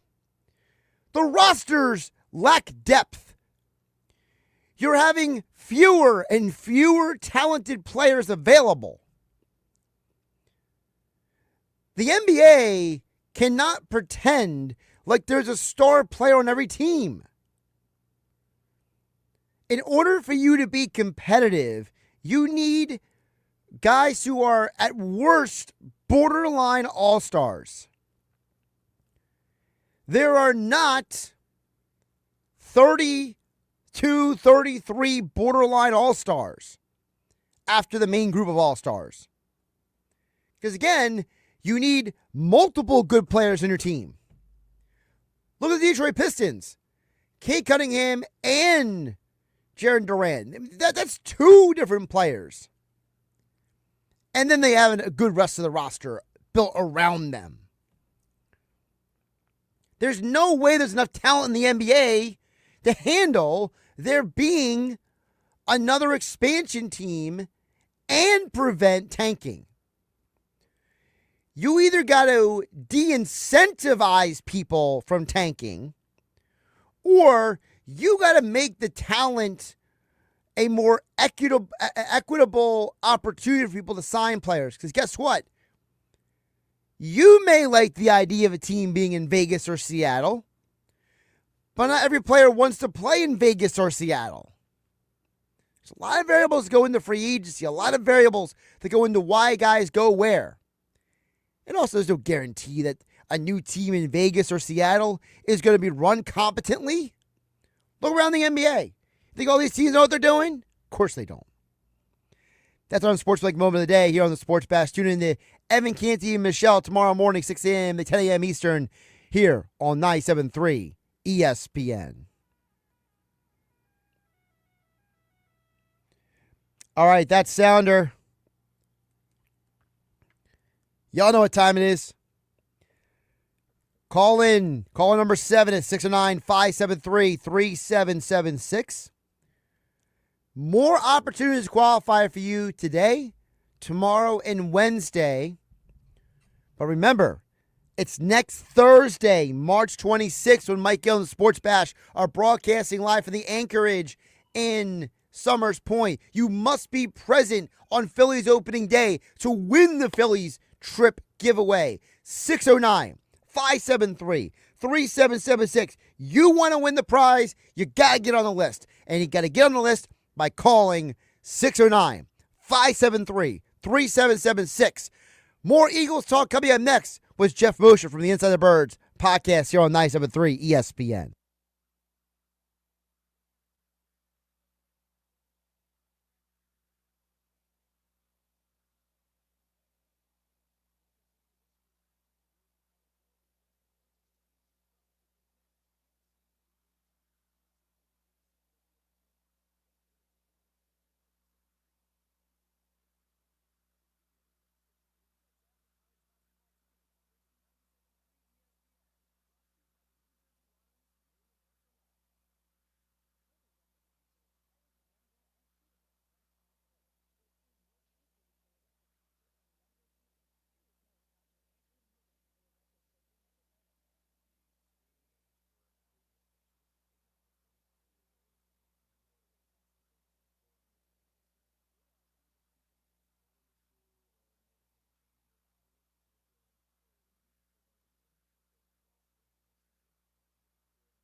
South Jersey's official play-by-play home of the Eagles, Sixers, and Flyers. At 0 point would I ever consider not being a fan of the team. 97.3 ESPN, WENJ, WENJ HD, Millville, Atlantic City. A Town Square media station serving all of South Jersey.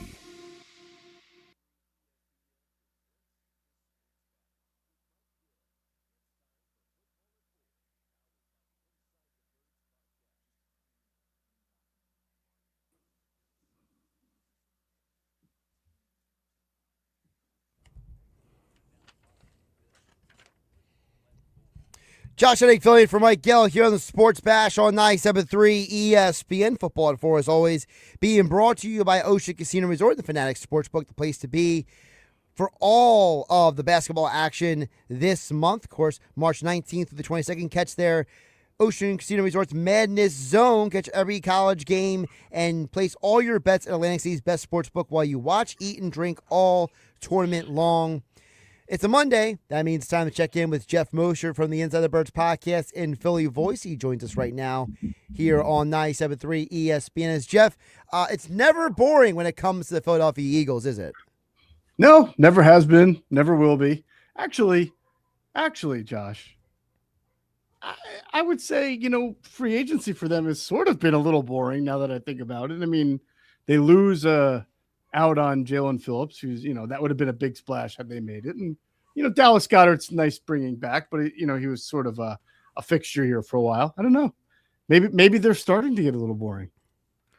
Well, maybe it's a good thing then, because maybe boring is the new sign of success, because you don't have to be crazy. And by the way, Can I just say, I said this earlier in the show, I think Jalen Phillips is a nice guy. Everyone seems to like him as a person.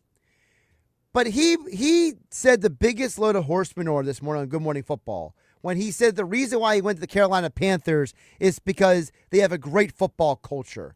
And he's always wanted to play for a team like that. And it's like, no. You went to Carolina because they offered you $30 million, all right? We're not going to be mad at you, Jalen, to say that you had the opportunity to make life-changing money. Like, come on, man. Well, that's true, but I think that not only does he not want to just say it's about the money, I think, when you're trying to acclimate yourself to a new town, you try to praise it. I mean, yes, this has been going on for the longest time, athletes saying whatever. I remember, it's funny, I remember a long time ago, you'll remember this, like Mike Hampton. You remember the left-handed pitcher? Oh, yeah. Mike Hampton, he went to the Rockies. Right. The Mets trade for him. He finishes out his year. Mets think they're going to re-sign him. He goes to sign with Colorado. Big deal, which was a terrible career move. But and in his press conference, he makes some remark. Well, the school system was just unbeatable. You can't beat the school system in Denver, Colorado, I guess, or whatever, the Colorado suburbs, right? And the New York media had fun with it. Oh yeah, there's really no good private schools in Manhattan or Queens or anyway, Brooklyn. I mean, New York City school system, private school system, where it probably costs you $25,000 a year to go, right? I'm sure that's not very good. Just no. Like I said, people say anything. Well, here's what we'll say. I think probably the biggest news Eagles-wise of the last few days is the Dallas Goedert signing yesterday, because this is a guy, Geoff, that agreed not once but twice to push back the void date. So He obviously wanted to be here. Correct. And again, he's actually going to make less money than he made last year. So, what does it say to you that a guy in Goedert who theoretically could have opened free agency, could have gone through the 15 minutes of dating, cycle with everybody, he said, no, I really want to be here, especially after everything that's happened over the last couple of years. Yeah. Hey, he must like the football culture here in Philadelphia. Now, look, hasn't been a very fruitful market for tight ends. And, Njoku's still out there. Waller's still out there. Jonnu Smith is still out there. I forget. Someone signed for a deal that was around $8 million, $7 million that I thought might get more.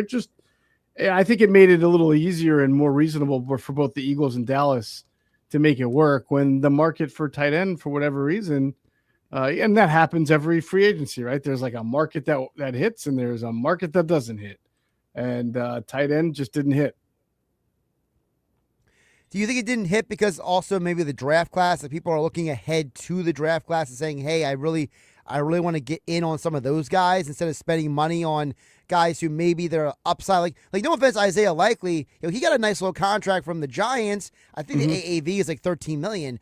But you could argue that there's 5 or 6 guys in this draft class whose potential is higher than Isaiah Likely. Yeah, it's possible. That certainly is the case. I think it's just there weren't that many young tight ends like Isaiah Likely. The guys I just mentioned were, whether it's Njoku or Goddard or Jonnu Smith or Waller, right? I mean, they've all been around the league. If there was, Likely, I think if there was if Goddard was maybe 3 or 4 years younger, he probably would have hit a little bit harder on the money, or better on the money scale. But you're right. Teams are seeing the age of tight end and seeing how good of a tight end class this was. And last year, a couple of teams loaded up on there weren't that many good tight ends last year, but it was a top heavy group. It just created a year where the market wasn't so great. Now, of course, Goddard signs for a 1-year deal. So did Grant Calcaterra. So not trying to put words in the Eagles' mouth, but to me, signing 1-year deals to me is a clear signal that they are going to look at tight end in this draft, considering they have 2 guys under 1-year contracts. Yeah, I mean, they have to. They had to do it whether they signed Goddard or not, because you're right. You look at Goddard 1 year, Calcaterra 1 year, Munt 1 year, Latu last year of a 2-year. So technically, they might have 0 tight ends under contract in 2027. So they need to rebuild the position. It's a position that they've done an excellent job, if you think about it, for almost 2 decades of being able to go from one to another starter, right? From Chad Lewis to LJ Smith to Brent Selleck to Zach Ertz to Dallas Goedert. Okay, I don't think I missed any starter in between there.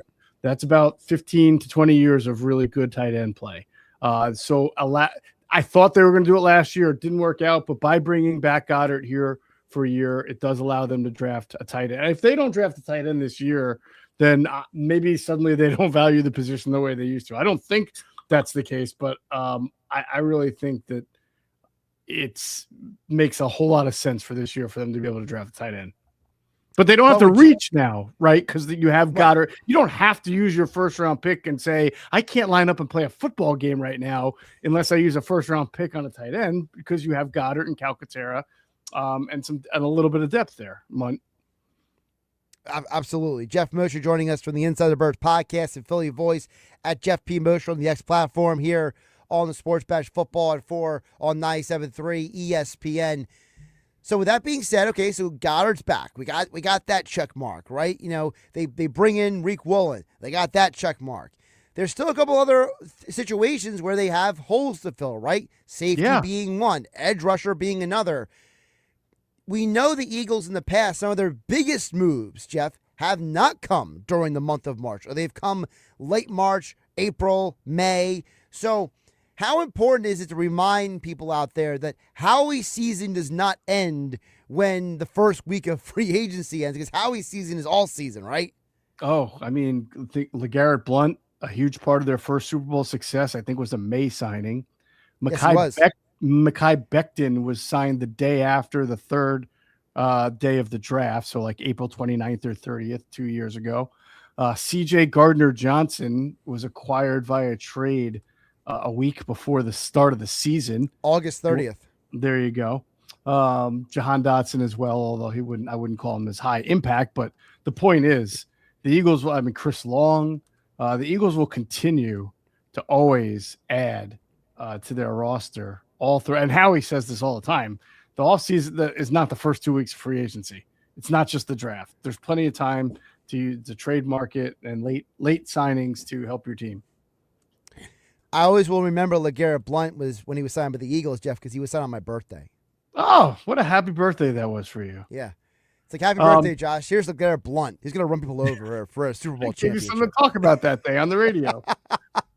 I will say, though, that you make this point, and I think that people can be misled, though, when you say, they need depth. They need a guy at safety, right? And they need a guy at wide receiver, but they actually need more than a guy. I mean, these are positions they need a starter and depth. Take a look at safety, right? So they have Andrew Mukuba. Their number 2 safety right now is whom? Carter? So he's in the mix. And he's not even played safety in a long time. Sidney Brown is not going to play defense for this team. We know that. I'm so glad you said that. I said that before you came on, Geoff, about how I think the Sidney Brown lack of development as a coverage safety and becoming more of a special teams guy has kind of pigeonholed the Eagles roster-wise to have a guy who, like, they want him for special teams, but he ain't going out there and starting 17 games at safety. Right. So you look at the situation and you say you have one starter and you have really nothing after that you feel really confident about if there's an injury. So they absolutely need a safety, and then they need a number 3 safety. Which could come via the draft, who knows? But and same thing at wide receiver. AJ Brown stays, that's great if he does. If not, they of course need an outside wide receiver, right? Him and Devontae. But who's their number 3 wide receiver right now with Jahan Dotson gone? I mean, and that's why I think they really need to get themselves a real true slot wide receiver, not a Z miscast as one the way Dotson was. And when Adam and I were talking about that on the podcast that dropped this morning, I asked him to read me the list, and I was like, hey, you know what? There's like Keenan Allen and Adam Thielen, and there was somebody else he mentioned. And I'm like, Keenan Allen just had 80 catches, last year for the Chargers. That's pretty good for a guy his age. Get a guy like that, 1-year deal. Obviously, some of them may want a little bit more than just a veteran minimum. I don't know. But I would take Adam Thielen. You're not playing this guy 70% of the game anyway because you're still going to be in a 12 personnel decent. But get some guy who's played the slot and knows how to play it, and then build your depth. Missing on Anaya Smith a couple years ago hurt them. Johnny Wilson's injury last year hurt them. And Darius Cooper, I liked what I saw from him, Josh, and I think he can be a player in this league. I think he's probably more of an outside receiver. They did play him in the slot when they wanted to run and put him in there because he's a big body guy. Maybe he can acclimate it, but you can't bank on that. No, and by the way, one guy just got taken off the market just now as we're talking, Christian Kirk. He just signed that was the other guy. He just signed a 1-year deal with the 49ers. Which is so smart, right? And oh my man, the Niners, what a quietly good offseason they've had, right? With Mike Evans, they bring back Dre Greenlaw, they just signed Kirk. They're going to get through that Brandon Ayuk situation. They obviously have a good offense. We know that. They'll get Bosa back from the ACL. It's a team that won 12 games with like popsicle sticks and gum of a roster, right? Especially on defense. So that's a really smart signing by them. That was one of the guys Adam mentioned that I thought would be perfect for the Eagles. Does Kirk then signing with the 49ers make Juwan Jennings more interesting for the Eagles? Sure, and that's the kind of guy I think would really function well. But I would say you could probably look this and Google this. I think throughout his 49ers career, he's kind of wanted a decent amount of money for who he is, right? I mean, he's always seemingly asking for more money. The Eagles are not putting out a lot of cash here. So, but listen, and the Eagles still have to get themselves an edge. So that's the other conversation. Who's left? Nobody in free agency that's going to give you the equivalent of what you were hoping for out of Jalen Phillips. So now you have all that money to spend that you were going to spend on Jalen Phillips. Where does it go? Because now Howie's got to be creative in the trade market, find an edge, and then maybe give that guy an extension. See, my problem with Jennings is the injury history. This guy has had numerous injuries over the years, but he keeps demanding he wants more targets. It's like, well, get on the field, man. Like you want more targets. Can you play? Can we throw the ball? Like I think that's always the problem with some of these guys, and that is like they value themselves. I don't blame them for valuing themselves so high. Look at Jalen Phillips. He took a huge gamble at the free agent market. He cashed in big. Good for him. But like Juwan Jennings has some self-awareness to be like, hey, if no one's going to want to give you the money, gotta go get something. Like I think the Rick Woolen deal should be the model for a guy like Jennings to be like, go get a 1-year deal and just ball out and then go at the market again. Yeah, that's not a bad suggestion. And you know what? All he has to do is use the tape against the Eagles game to show what he can do because he made the Eagles look silly on a couple of big catches in that game. Couple more here for Geoff Mosher from the Inside the Birds podcast, Philly Voice. Check out all of his writing about the Eagles over there. Other news that came out today, Darius Slay retiring officially from the NFL. Now, I will clarify, he has been talking about retiring after 13 years for about the last 3 years. So if you haven't listen to his podcast, he has talked about on his pod about how he wanted to play 13 years and then retire. So I don't think anyone's surprised, but I do think it's an opportunity for us to talk about the value that he brought to the Eagles because I remember when he was acquired, Geoff, there was a long dearth of like good corners for Philadelphia for many years. And you could argue that the Eagles would have not had the success, not just on the field, but the development of the younger players like the DeJeans and the Mitchells, if Slay wasn't on this team for those years. One of the most significant trade acquisitions by the Eagles over the last 25 years. I mean, Jason Peters probably number one, right? But you can put Slay. I'm trying to think who else. I mean, obviously A.J. Brown up there, but you know what? Slay is in that mold, and because you could even I don't want to put him above Peters because Peters is so good, but honestly, they won the Super Bowl without Peters because he was hurt. Slay was so vital because, as you just mentioned, for years, for 20 freaking years, the Eagles were drafting corners, signing corners, trying to get corners, and they did win their first Super Bowl without Slay. He wasn't on the team then, but they were just getting by. I mean, they gave up 500 freaking passing yards in the Super Bowl. But Slay was finally the answer. I mean, it was sort of like the white whale for the Eagles, right? Like finally they had a corner who was good. They only had to give him a 3rd and a 5th round pick to get him. That first year was 2020. So it was rough because the team was just terrible and imploded, but it started to pay off very next year. He was a Pro Bowler again. And then the year after that, they win a Super Bowl. And then he winds up sticking around a couple years longer and he winds up making 3 Pro Bowls.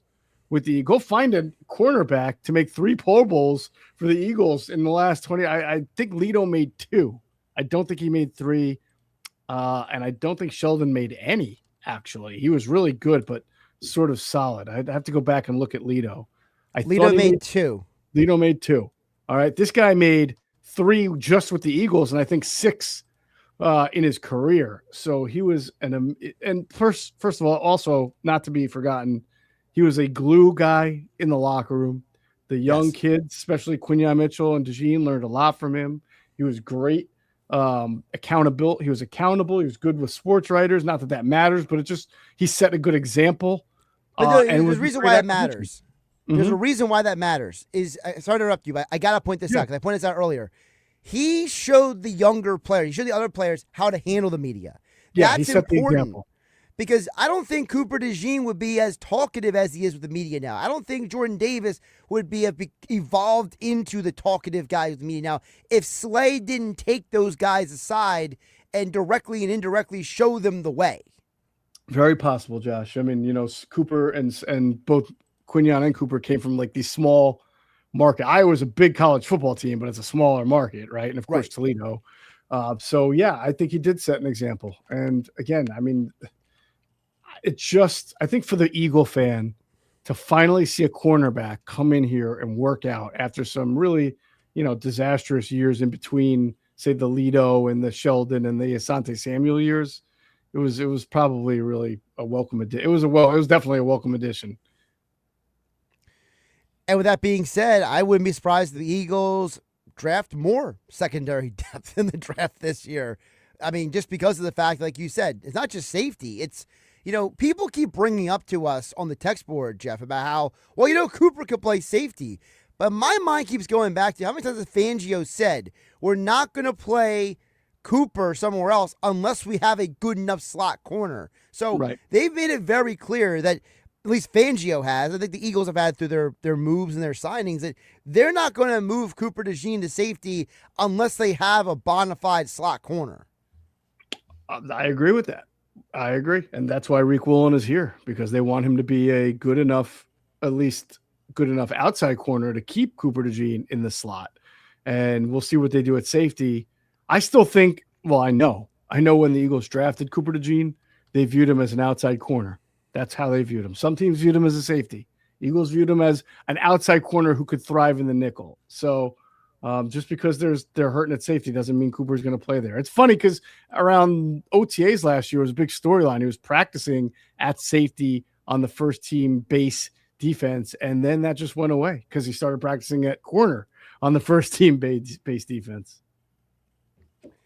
Well, we will continue to monitor how the Eagles progress through the offseason. By the time Geoff Mosher returns with us back on Wednesday here for Football at 4, the Eagles could have made another addition. And then we'll have to learn how to pronounce that guy's name, right? We will. Hopefully we will. Who's your Final Four, Josh? Oh, my goodness. You want to tell me Wednesday? I'll tell you Wednesday. Dude, I haven't even done a bracket yet. Like, oh, come on. It's Monday. You got to get on this thing, man. Well, I'm here by myself in the studio. I'll cry a river for a hot second. I'm doing a contest in between the breaks. I got Mike Gill texting me yesterday that people are trying to qualify for a contest. I'm like, come on, man. Do I get one day to myself? Like, I didn't even know Gill was going to be off today. Where's he at? This is his week to go to Clearwater. Oh, of course. I guess Egypt wasn't enough. Jeez. I guess it's my fault. I should have texted you and Adam and let you guys know. That's okay. It's a pleasant surprise. All right, we'll chat Wednesday. Give me some good sleeper. I have some. St. John's got screwed, by the way, and I'm a UConn fan. Being from Connecticut and all, but terrible that they got the 5th seed in the same bracket as UConn getting the 2. That's awful.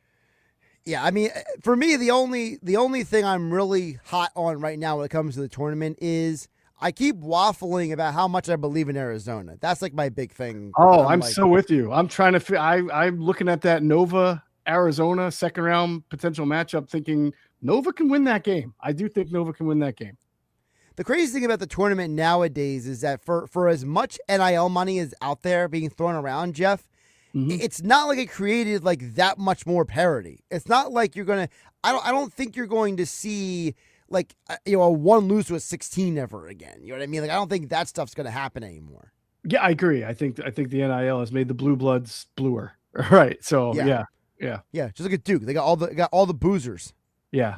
Yes. Duke and Michigan to me are the clear best. I think Florida is just a little tick below, although they could beat them. And then if 4 is Arizona, I think I actually like Iowa State a lot. They're kind of like a sleeper for me, but I don't really see anybody after those first 3 that I think I would give like a really good shot at winning. I like Michigan State to baby scare somebody. Yeah. I mean, every year from Izzo. Sure. Well, I mean, it's just like, that team feels like a body shot team. It's like, if you ever watch like a boxer, they go through their career and they're like a knockout artist, right? And then they run into that one guy that's like a Arto Gotti, Mickey Ward guy who just body shots you to death. Like, I feel like Michigan State could body shot a team like Duke and just like wear them out. I could see that. And, I think they're the 3 and where the UConn is the 2. So I could absolutely see them beating up on UConn to get to that game. All right, Geoff, I'll have some more concise answers for you on Wednesday. That'll be my homework. Yeah, I was a little disappointed, Josh. You have to come better Wednesday. Yeah, I'll do my best.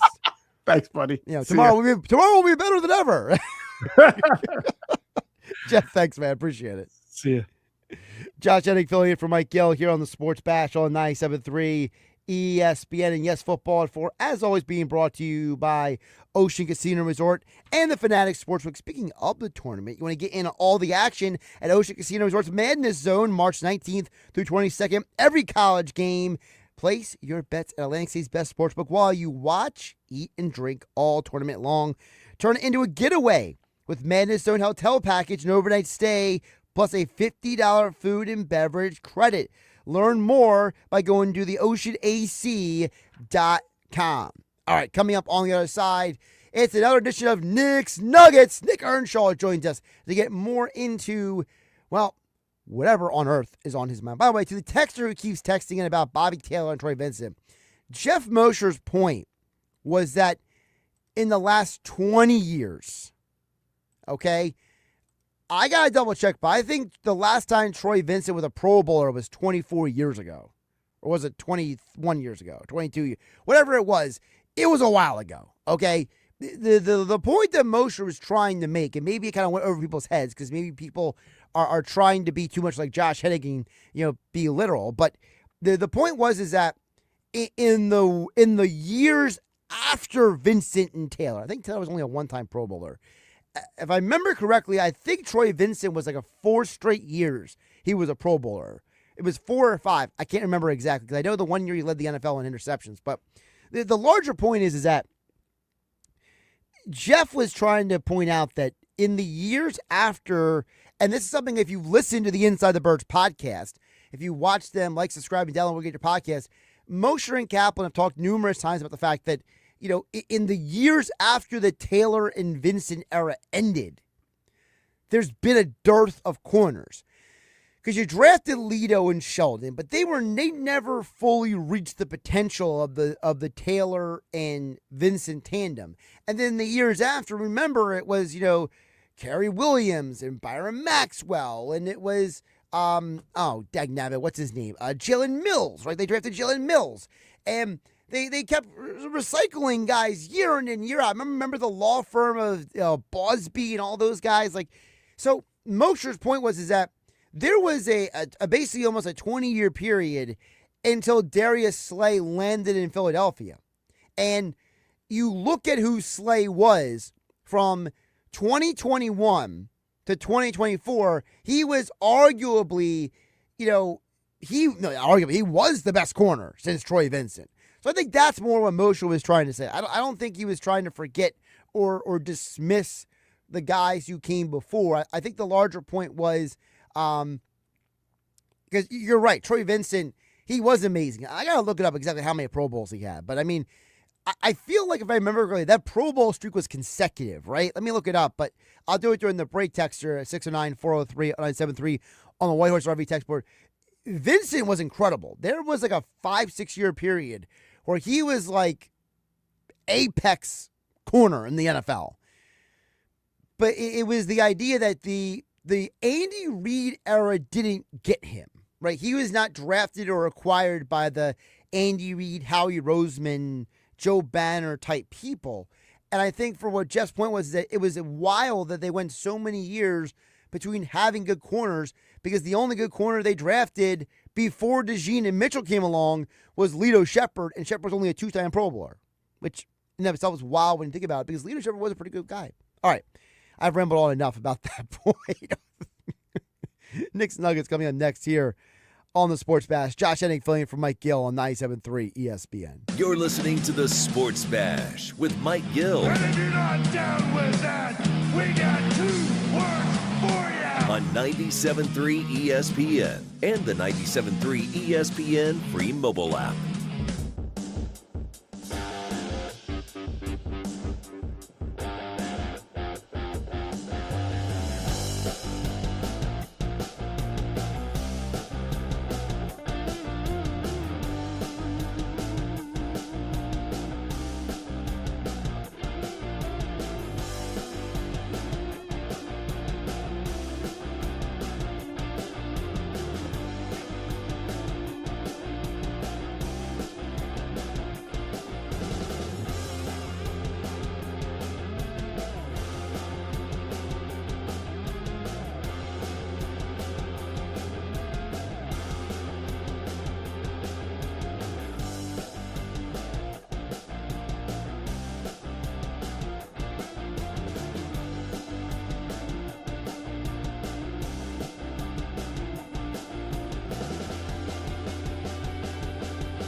March Madness is coming. For the win! He got it! To 97.3 ESPN.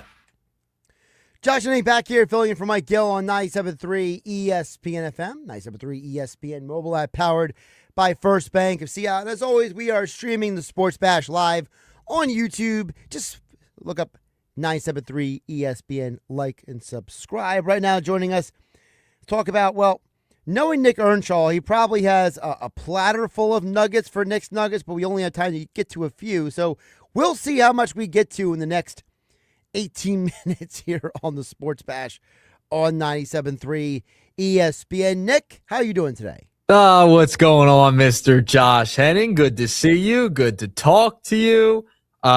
There's so much to go. There's so much going on. I mean, we have March Madness. I mean, the brackets are ready. You ready for your brackets to be busted within the next couple of days? That's always a good time. The Sixers, how about them? They're on a run right now. A couple games in a row. They're winning some games. They're staying afloat. We love to see it. Flyers, they fell over the weekend. They head out to their West Coast road trip, starting with the Anaheim Ducks on Wednesday. But first and foremost, I have to start, Josh, with the WBC. I don't know if you watched any of that game last night. I sure did. I don't care if any of you did. We're talking about it. Nugget number one, the U.S. They defeat the DR, the Dominican Republic, last night. Paul Skeens was absolutely dominant. He was outstanding. Bryce Harper had a couple of base hits. It was a fun game to watch. Now, if you didn't watch it, you did watch it, let me know, Josh, because I'll tell you what, that was a fun baseball game. And I know there's a lot of criticism to the WBC, but man, the U.S. is in the championship game on Tuesday. They won 2-1. That was awesome baseball. I know everyone's talking about the controversial last strike, etc., but Paul Skeens was dominant, 4 1/3, 6 hits, 1 earned run, 2 Ks, only gave up that home run. And guess what? The U.S. found a way. Josh, did you get excited about the WBC last night? So I'm going to be honest. I literally only watched it because I knew you were going to bring it up today. I mean, look, I said this earlier to McGarry. I'll say it to you. I think that DeRozan deserves a lot of credit for starting Gunnar Henderson. Absolutely. I think that was probably one of the biggest winning moves. I did find it interesting that tonight that they moved Aaron Nola back to pitch tonight, so Michael Lorenzen can pitch against the U.S. team again if they make it to the final. I thought that move was interesting. Whatever, want to read into that. I'm sure the other players will not be too happy about that. Michael Lorenzen is Michael Lorenzen, for goodness sake. But I digress. Listen, it was a good game. It's baseball. I'm not. So I look at the WBC at this point at the same way that I look at a golf tournament that's not a major. It's a casual watch. It's interesting. There's storylines, but I'm not getting that excited. I just can't. Oh, I got absolutely ecstatic last night. I was going nuts. I think it also helps that coming off of the Olympics, the hockey team, that whole thing, there was momentum heading into this whole entire WBC, especially on the U.S. side, with the U.S. beating Canada, that whole big time game, right? I think there was momentum there, and you've heard criticisms of the WBC from lots of people. You've heard a lot of good things from the WBC, but we talk about all-star games all the time and how we don't enjoy them as much as we used to, and the players don't put as much effort in. You're seeing effort in these games, other than Tarek Skubal, who just is a disgrace that he won't pitch. Paul Skeens went out there last night and dominated. I gotta defend Skubal here. That was not all his decision. Apparently, the Tigers talking about taking away some of his money if he didn't come back to camp. Yeah, it's ridiculous. It's a joke. It's not all Skubal, but it's just a joke. He really, really, really should be pitching in the championship game. Seriously, he should be. He went back. The problem is he's sitting in the dugout. That's the problem with the whole thing. Well, they didn't say he couldn't hang out. They just said he couldn't pitch. Then that's what I mean. It just makes no sense. It just makes no sense. I didn't say it was good. I'm just trying to stick up for the guy. I feel like the guy's getting a lot of bad rap. I've seen the comments on social media. Yeah, I'm one of them. I'm going to be one of them soon. He should be pitching in that final game. All right, if he can come out to the dugout, the Tigers are going to let him go out there and schmooze it up, sit down, watch, have some popcorn like the rest of us. You might as well just set him to pitch a couple innings. 2 innings can't hurt you. I mean, come on, get some work in during spring training time. I digress. It was a fun game. It was good to see the U.S. Put a full game together. I know Aaron Judge could have extended it early on. He had a couple of runners in scoring position. Harper had a double in that inning as well. But overall, that was fun baseball. I still think WBC, it might be better if they had it after the World Series. But then again, you're competing with football. That's the only thing. But it's something to watch right now. It was Sixers leading into that for me yesterday. Listen, to me, I think it was Mike Gill's idea, or maybe he was taking like a modified version of someone else's idea. I don't know, but I like the idea of playing it during All-Star Week. The idea of making it part of All-Star festivities, like how it's like, hey, we have the All-Star game, we have the Home Run Derby, and then we do like a 4 nations kind of like round robin real quick. You don't need baseball to have just like 3 days off. Have 2 weeks. Make it 2 weeks. Have a little fun with it. This is the argument for the Olympics. You might as well just send them to the Olympics for 2 weeks every 4 years. I don't think that's a bad idea. The only problem with the Olympics is the Olympics usually are going on closer to the trade deadline. Baseball likes to have the All-Star game about like 3 weeks before the trade deadline. Yeah, it's usually early July. But I think you can make a case for having it. It's once every 4 years. It's not like it's every 2 years like the WBC or every year. You have it every 4 years. I don't think that should be a big deal. They can modify the schedule a little bit for a couple of weeks. They could if they really wanted to. Yep, it's a shame. All right, moving along. Next nugget. We got to talk Sixers. Got to talk a little bit about the Sixers, the banged up Sixers who won a couple games in a row, 2 games in a row at home. It's been nice to see. And guess what? Today is Joel Embiid's birthday. He is 32 years of age, Josh Hennig. I saw this stat going out because Embiid missed another game on Sunday. Did you know in Joel Embiid's career, he has played 485 games and he has missed 485 games. And shout out to CBane100 on Twitter for this stat. With Embiid, the Sixers win 65.2% of the time. Without Embiid, they win only 31.8% of the time. So that, I just want to put it out there for people who want to trade Embiid and knock Embiid all the time. They win more when he is on the court. And listen, he's missed 50% of his games. I understand that, but they are a better team when he plays. Listen, I'm not saying you're wrong. Okay, I'm not going to take that position, but I will take an adjacent position. Sure. Okay. If you know Embiid's going to keep missing games, stop building a team around him. How about that? How about you start building a team as if it's Maxi's team, and then if Embiid happens to play, it's gravy. Because if he's going to keep missing games, you can't depend on him to be the centerpiece. At some point, he's got to treat Joel Embiid like, hey, it's great you're here, but if you're not here, we can win games without you. Now, I kind of agree with you in a sense, right? Like, he shouldn't be the focal point, especially anymore. Like I just mentioned, today's his birthday. He is 32 years young. I would not build a team around him going forward. That is clear. That is evident. Now, I'm going to pose this question to you and the audience. Are you in favor of the Sixers tanking the rest of the year? There's been discussion. No. All right. They're falling off a cliff. Nobody's healthy, blah, blah, blah. They should just go for a pick. It's too late to tank. You already got 30-some wins. Thank you. All right. So we are in agreement here. They're already way past agreement. It's math.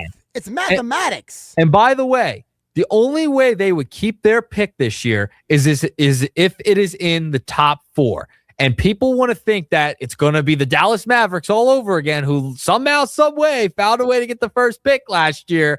The odds were in their favor. They were in their favor. That's the official story. I'm just going to leave it at that. Just going to leave it there. They got the first pick.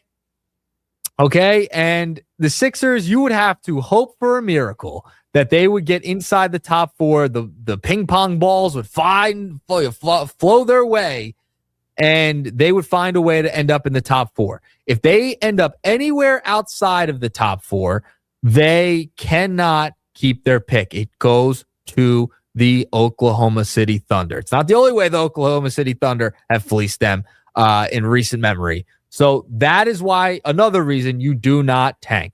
You have Maxey most likely coming back in about 3 weeks, will be reevaluated. Paul George will be back March 25th against the Chicago Bulls. That's when he's eligible to come back from suspension.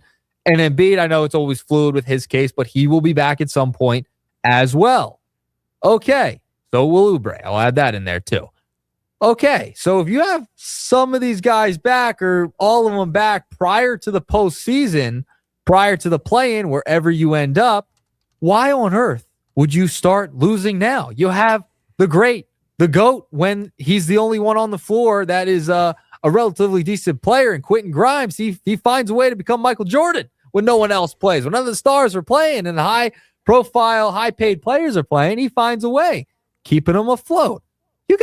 They should have went for it at the deadline, but you got to continue to go for it, try and win, because you have a shot when all those guys are on the floor. Listen, you've won three of the last 4 games, I believe it is. Yeah, they beat they won the last 2. I know that, Brooklyn and Portland, and they beat Memphis. They lost to Detroit. Yeah, 3 out of 4. So to me, I look at it like it's not about tanking at this point. It's about trying to stay above water until the other guys get back. Because you mentioned the Bulls game coming up. That's when they come back home from this little road trip they're going to go on out west. And if we're being frank, outside of Denver, nobody's scared of the Kings or the Jazz at this point. No. So you should be able to win those games. I don't think tanking is the answer, especially when you have such a small percentage of getting that pick that you want. So, look, I'm with you. At this point, you're way too far gone the tank, and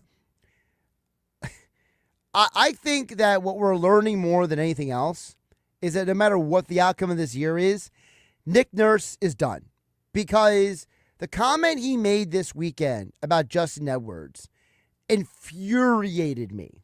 Because he made I don't know if you saw it, Nick, but he made the comment, for all I know you could have been cutting the audio of it up there, but he made this comment about how, well, we've been needing a guy who can 3-and-D, and it's nice to see that Justin Edwards, when we gave him the opportunity, he could do it. I'm like, you didn't give him the opportunity all year.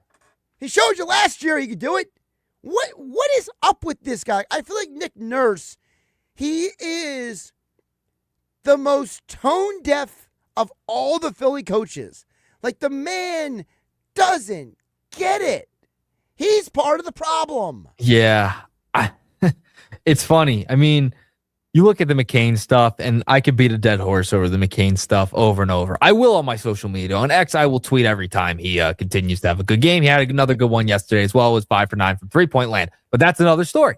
No, it's like he's not utilizing his guys in their right roles at times. And the Justin Edwards thing is, it's like, yeah, man, like, you have these guys. Why don't you put them in position, you as the coach, to succeed? They didn't do that with McCain. It's the same type of idea, right? It's not and listen, the Daryl Morey thing, the owner, tax, whatever, it's a different story. But also, Nick Nurse wasn't putting him in position, and certain guys he doesn't put in position to succeed. Yeah, I'm over Nick Nurse. Looking back on things, people hated Brett Brown so much.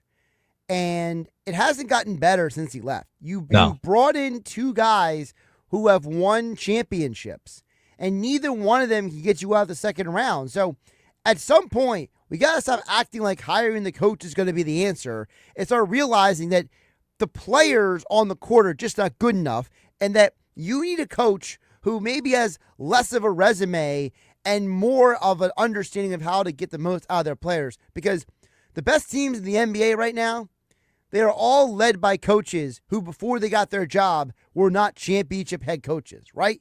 Look at OKC. Look at Detroit. Look at the Cavs. Look, none of those teams have had coaches who won championships before they got there. No, and it's evident, like, the philosophy. I don't know if it's Daryl Morey and Nick Nurse, if it's just I don't know. We know, all we know is that this is a team that has refused to keep shooters on their team. They've actually traded them away. They have not brought any in, and they've gone star hunting. So that's a little confusing. The way Nick Nurse uses certain guys at times, you're just like, why? Why aren't you being more creative? I see guys standing around a lot. I need more movement. That's concerning too. And it's funny because Nick Nurse is a championship head coach and was very good in the G League coming up, where the pace is very fast in the G League. So yeah, it's very confusing to me, some of the stuff that is going on this year, especially with certain guys. It just makes you scratch your head. Like, really? That's how you're going to use them? You got time to squeeze in one more here? Do you want me to squeeze in one more? Can you do it in 90 seconds? I could try. In 30 seconds, I can get into Dallas Goedert. 90. All right. Listen, Dallas Goedert, unbelievable. He signs, he takes a pay cut, wants to help out the franchise. What's this mean for A.J. Brown? I do not know, Josh. I do not know what this means for A.J. Brown. Is he here? Is he not here? I still am in the belief he's going to stay here. I think somehow, some way, they're going to find a way to keep him here. That's just what's going to happen at this point. That's it. That's my final thought on the Birds. I think A.J. is gone. I think he's here. I think it's hard to put the toothpaste back in the toothpaste tube. Okay. I've never tried that, but that's not a bad analogy. I go back to really quick before I let you go. Albert Breer from SI said this. Ian Rappaport also said it this morning. A.J. Brown's people went around looking for places from the go-to. And A.J. Brown apparently gave like a list to the Eagles of like, here's what I like to go to. And it's like all those teams called and they couldn't get a deal done. Doesn't mean the deal won't get done at any point. It wasn't done before March 16th at 4:51 p.m. Howie's got the power. That's all I got to say. Nick Earnshaw, Nick's Nuggets at Earnshaw Radio. Nick, appreciate you jumping on. We'll have you back on tomorrow for more Nuggets here on the Sports Bash on 97.3 ESPN. Talk to you, Josh. Josh Hennig filling in for Mike Gill here on the Sports Bash on 97.3 ESPN. Of course, after the Nuggets, you know what time it is. It's time to get some more qualifiers.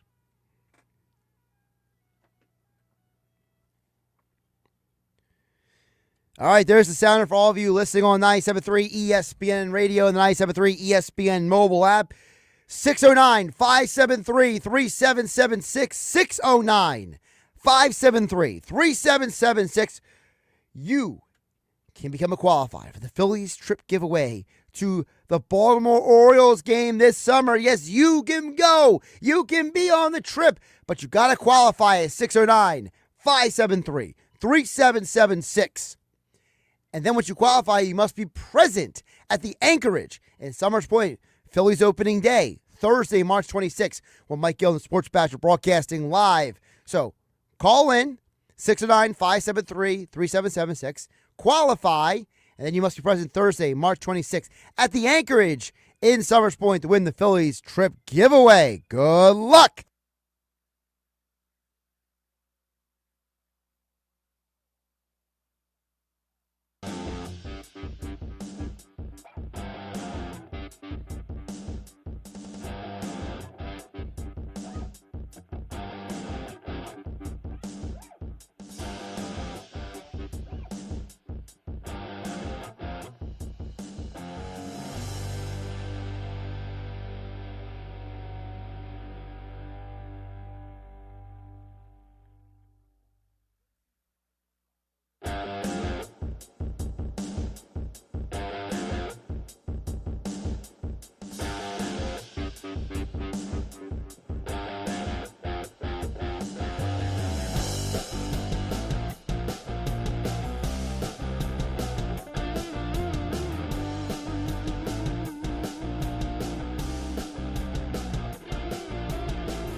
home of the Philadelphia Eagles. They've got him. It's a sack. Sixers. Oh, baby. And Flyers. He scored! 97.3 ESPN. WENJ. WENJ HD. Millville, Atlantic City. A Town Square media station serving all of South Jersey.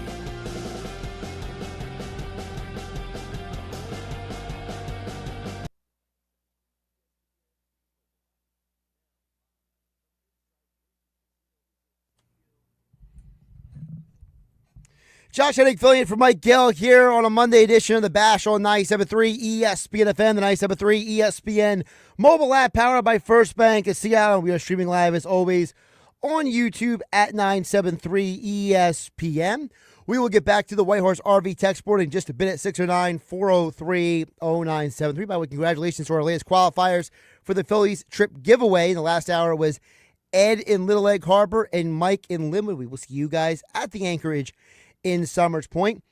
Right now, as promised, we are going to get back to the phone lines because big moment yesterday here in South Jersey. We've talked about it throughout the show here on 97.3 ESPN. A Cape May County boys basketball team won a state title for the first time since 2002, and it was Ocean City High School boys basketball, and John Bruno, their head coach, is joining us on the phone line here on 97.3 ESPN. Coach, welcome in. How you doing the day after? Oh, not too bad, Josh. Just getting ready back to duty. Got to go to school. Right, got to go to school. But still, yesterday in so many ways was such a moment in time. And, for someone as yourself, can you kind of put in context for folks who are listening, you've been at this school for so many years. You've been a part of the program, the fabric of the school and the community. What does it mean for a school like Ocean City High School to win a Group 3 state title? I just think it means the world. It's amazing what success for a local high school can do for the community. The amount of people who have expressed their congratulations, the number of people who were at the game, the people that constantly are telling and seeing the kids. It's just amazing what it can do for your community as a whole. You have seen a lot of teams come through, and even this year, your team went through different types of ups and downs throughout the year. But it really felt like that when you guys got into this big tournament, that it felt like your guys, locked in even more and were even more focused. Is that a fair way to say it, that it felt like that it's almost like the whole season built up to this run? Well, to be honest with you, Josh, our theme has always been, the next game. And the whole point of our theme is having the right attitude. So as each game went along, now the closer you get to the playoffs, the more you start thinking about it. First it was the Cal playoff, and we don't really worry about things until they come. Like, you wait to see where you are, wherever you're seated, what you play. When that game was over, it was a tough loss against Atlantic City. We said, okay, what's the next game? And then we knew at that point we were working towards the South Jersey. And the experience of being there last year, I think, was huge, that the kids were prepared for how intense it was going to be, and they were actually more relaxed this year than they were even last year. So it sounds like to me that there's an element to this of, for some of the guys on your team, that being there, doing that, having it, they saying, hey, this is not brand new to us, that played a lot into the composure of the team. I think so. And the fact that we made it to the South Jersey finals, we were able to win a South Jersey title last year, unfortunately, lost a tough one when we lost Ben McGonigal in the state semifinal. But I just thought they realized it gave them the confidence that if they did things the way that they were capable, they could be successful. And so going through that experience last year, it really is that mentality says, why not us? And so, like, Group 3 is a bracket that there's some tough teams, but anyone could come out of Group 3, and we knew that. So in order to play, if we played well, we knew we might have a shot. Talking with boys basketball coach from Ocean City High School, John Bruno, the day after winning the New Jersey Group 3 state title, joining us here on 97.3 ESPN. Coach, one of the things I think that you are very well known for are your shirts, right? And I know a lot of people are wondering, what are you going to do now with that shirt after you wore it through the entire run? Like, does you put that like in a special place and never be worn again? Like, what do you do with that?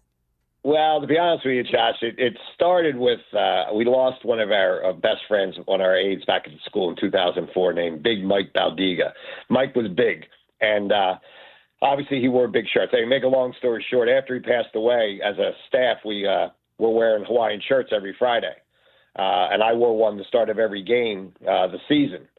But then when COVID hit, I was a shirt and tie guy, and we didn't have to wear shirt and ties to school anymore. So I thought, what better way to represent my friend Big Mike than to start wearing a Hawaiian shirt every game.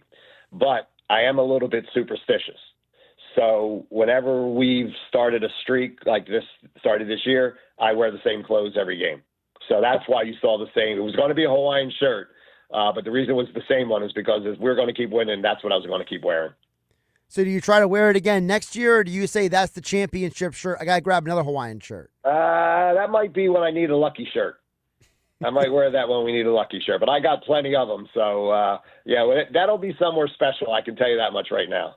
I think something else special that we do want to touch on as well is, everyone who's seen the video clip of the end of the game, you holding up the prayer card. Can you tell folks a little bit about the significance of the prayer card? Well, I was showing that to my family. People that I wish were at the game over the last 25 years, I put the mass card in my pocket.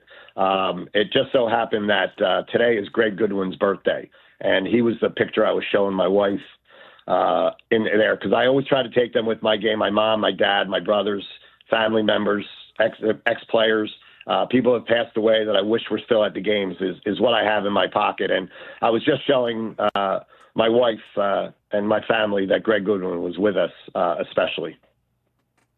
Talking with OCHS City High School head coach John Bruno here on the Sports Bash on 97.3 ESPN the day after winning the New Jersey Group 3 state title.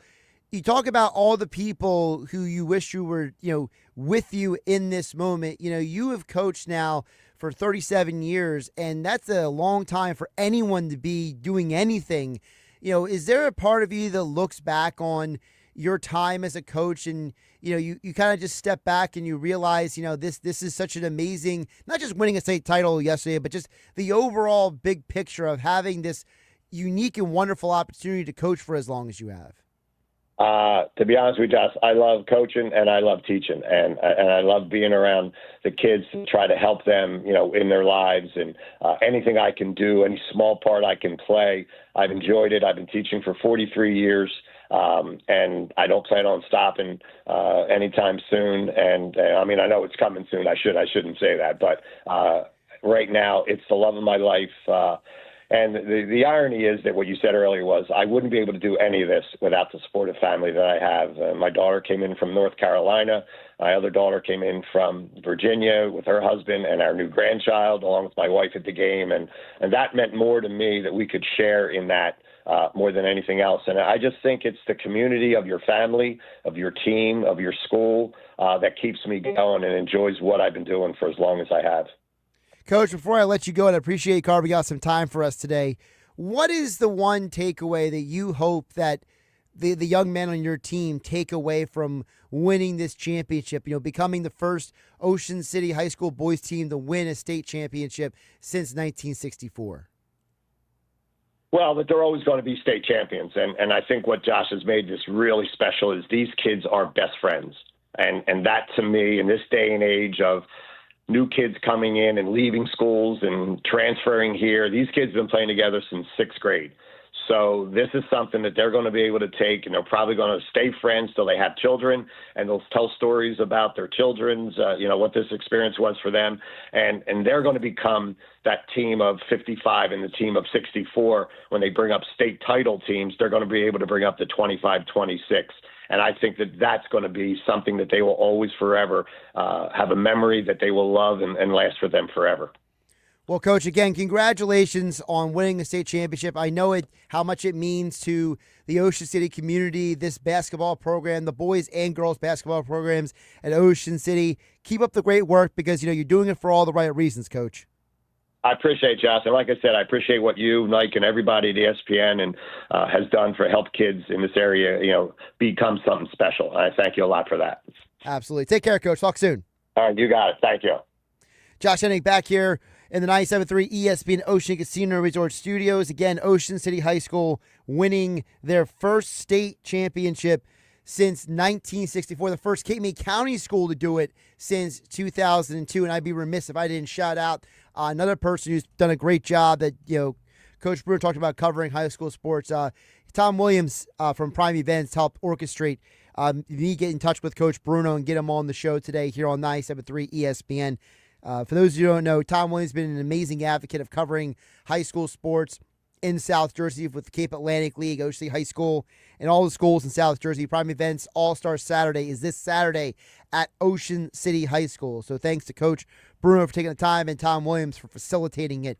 They join us here on 97.3 ESPN. And, to me, it's more than just winning a championship. It's the amount of time that Coach Bruno has been there, because to me, he is Coach Bruno. When I was in high school, when I was the most not great basketball player on the planet when I was in high school, I was on the bench watching games, and he was coaching on the other sideline. And for me, he's always going to be a coach. Even the years I've used to call high school basketball games in my previous radio job.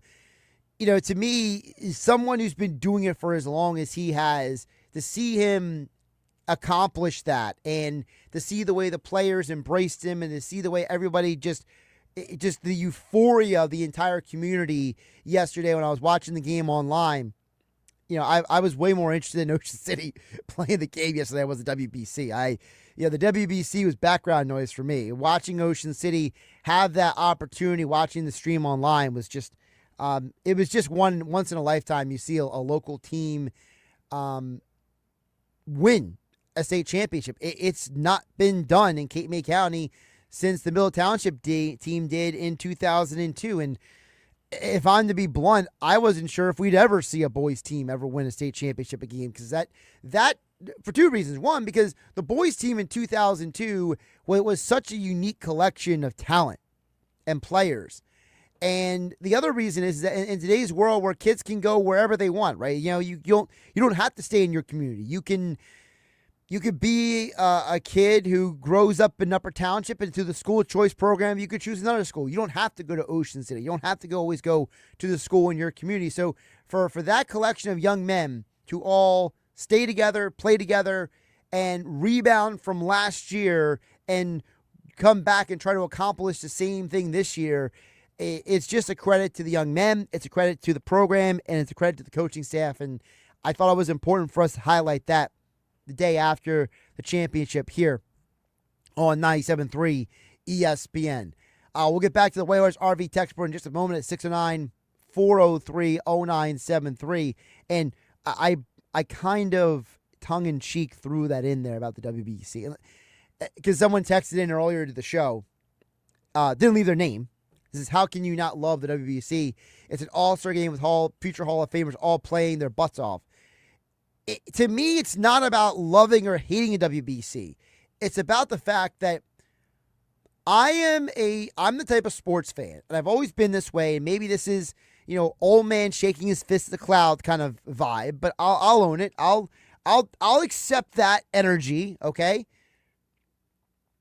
Nick Earnshaw mentioned it in passing before. I am more intense about this than Nick Earnshaw is. It's the idea that I want sports to be played and highlighted when it's their time. The WBC is happening at a time that my interest in baseball is not very high. I'm just being honest. This time of year, I always tell people, for me, from September to January, I am so hyper-focused on football. Am I consuming the other sports? Yes. But I'm partly doing it because I'm a fan of the other sports, not because I'm really that excited to watch them. I'm trying to keep up with everything. It's part of the job. It's part of what I love to do. I'm fortunate and blessed to have this job. So for me, when there's a Sixers game on in October, November, I'm not necessarily looking forward to watching the game all the time. Sometimes just all right, I got the Sixers game to watch, but I'd rather be watching, some random college football game, right? So to me, the WBC, it's interrupting a time of year when football is done and my mind is transitioned to hockey and basketball. That's what this time of year is for me. February and March, it's hockey, it's basketball. Baseball starts in April. And even the baseball in April, I don't get that hyper excited about because of the fact that I got other things going. The NFL draft coming up, the NBA and NHL playoffs get started.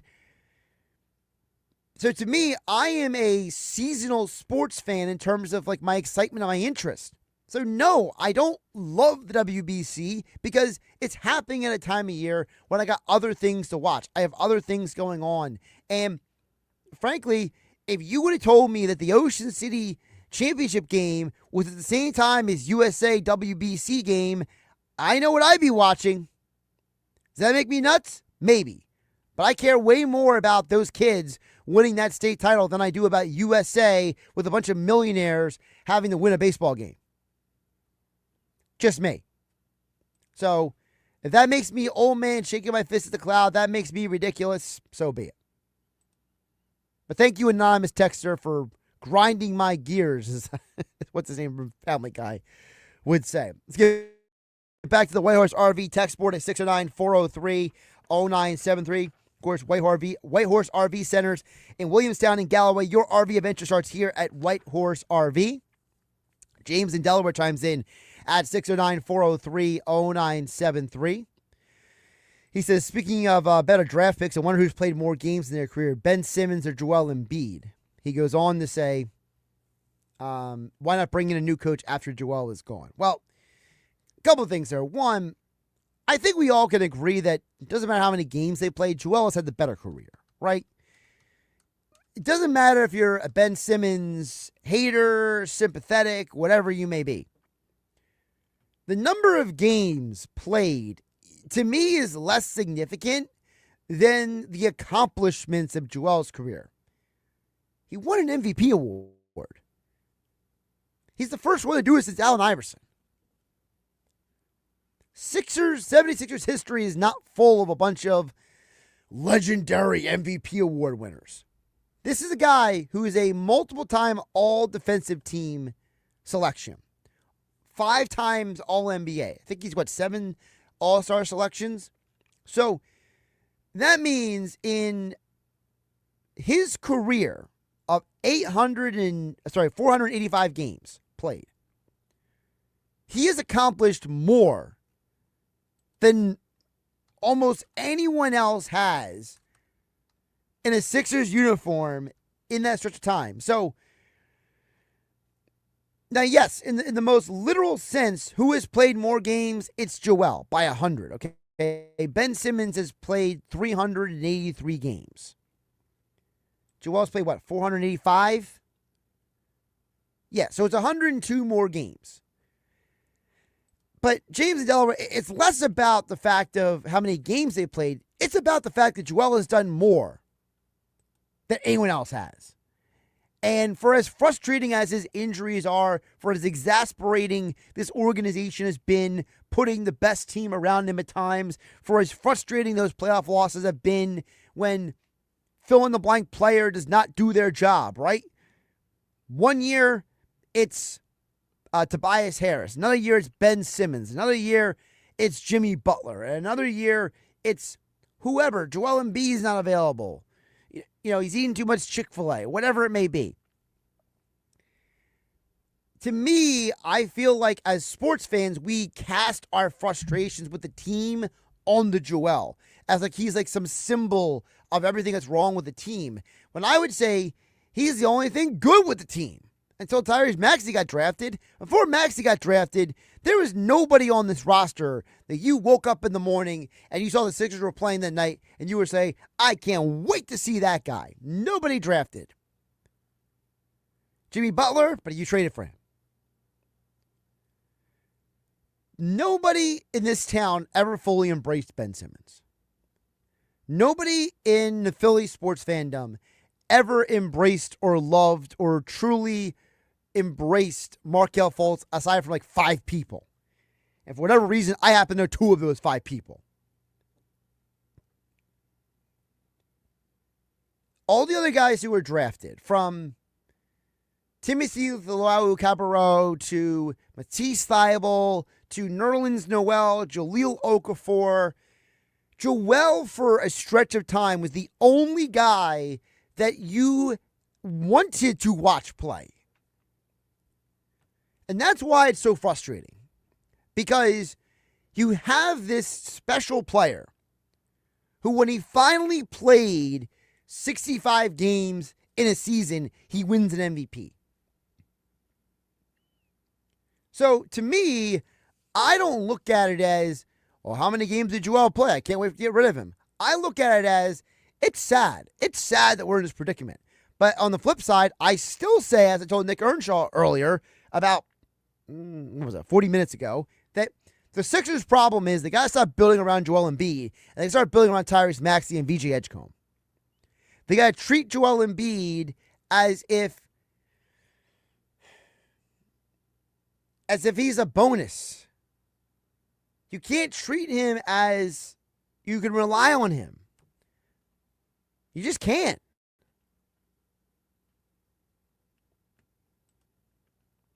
All right, we got more text to get to. Whitehorse RV text board is open at 609-403-0973. 609-403-0973 for the Whitehorse RV text board. Thanks to OCHS City High School head coach John Bruno for joining us here on 97.3 ESPN. Don't forget your number opportunity to qualify for the Phillies trip giveaway coming up. Yeah, we'll do it probably next Saturday, about 30 minutes from now. So we'll have another opportunity for you to qualify. Again, you must be present if you qualify Thursday, March 26th, Anchorage, Summers Point, in order to win the Phillies trip giveaway. Now, as a reminder, if you don't qualify, you can still come out and have a chance to win prizes. So, you qualify, you're in for the Phillies trip. If you don't qualify, you can still come out and have the chance to win other prizes, or just come out and hang out and watch the game. The Phillies opening day, it's next Thursday. I know for some people out there, opening day of the baseball season is like sacred. It's like something that you look forward to more than anything else. I read a poll question this weekend. I said, if I gave you have to buy it, you have to pay for it, season tickets for the next 5 years to any of these three teams, Phillies, Sixers, and Flyers, the overwhelming winner of the poll question on the text board and on X at 973 ESPN was the Phillies. So come on down and hang out with some Philly fans. Thursday, March 26th, Anchorage, Summers Point. Be there. I'll be here. Coming up next, Sports Bash. Josh Hennig reading more texts on the Whitehorse RV text board at 609-403-0973, 973 ESPN FM. 973 ESPN mobile app powered by First Bank of Seattle City. And we are streaming live on YouTube. Like, subscribe, follow 973 ESPN. It's the Sports Bash with Mike Gill. And I am the voice of the voiceless. On 97.3 ESPN and the 97.3 ESPN free mobile app.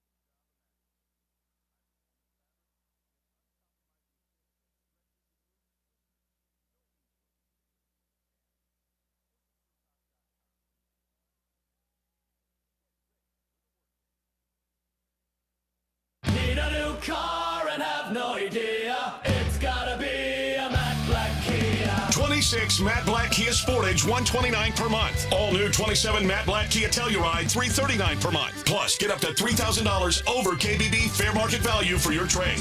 Matte black Kia, 6211 Black Horse Pike, Egg Harbor Township. It's gotta be a matte black Kia. 24-month leases, $59.99 due at sign. Call 888-506-4132 for details. Offers don't combine. Expires month end.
Find what you love and love what you find at Total Wine and More. There's so much waiting for you. With the lowest prices for over 30 years, find what you love only at Total Wine and More. Drink responsibly, B21.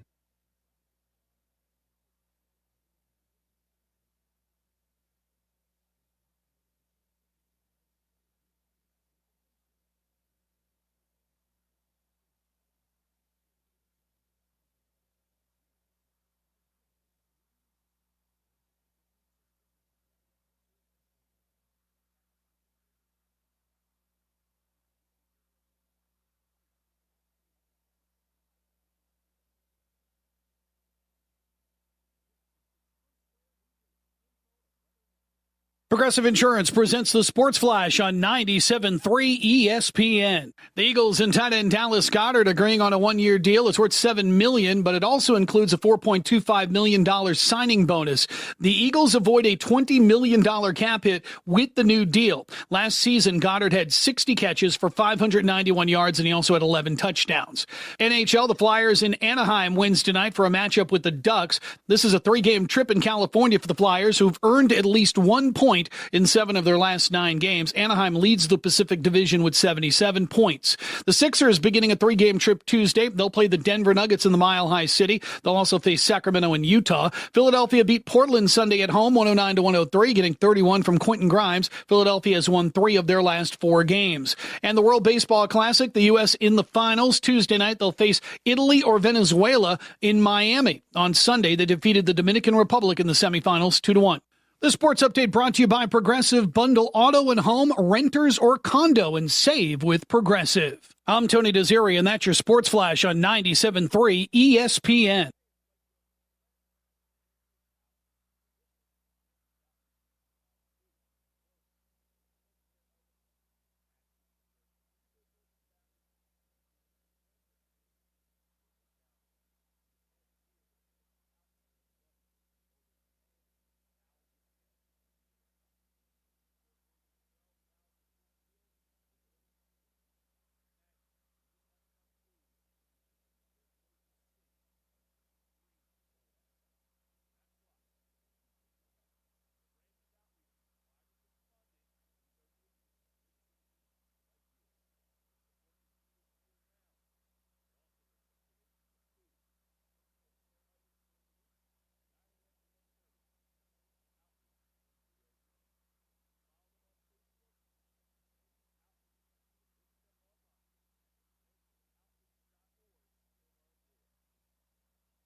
From the Town Square, New Jersey Info and Weather Network, I'm Chris Coleman. A stormy and windy night ahead, then cooler and breezy weather moves in for tomorrow and midweek. For tonight, showers and maybe a heavy gusty thunderstorm. Winds could gust over 50 miles per hour. Everything should taper off around midnight down to 32.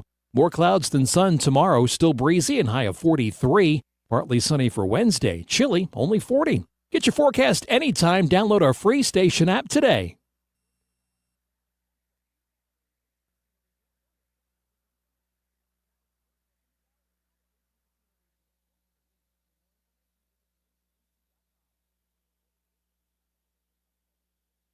It's the Sports Bash with Mike Gill. Keeping the fans entertained and happy. On 97.3 ESPN and the 97.3 ESPN free mobile app.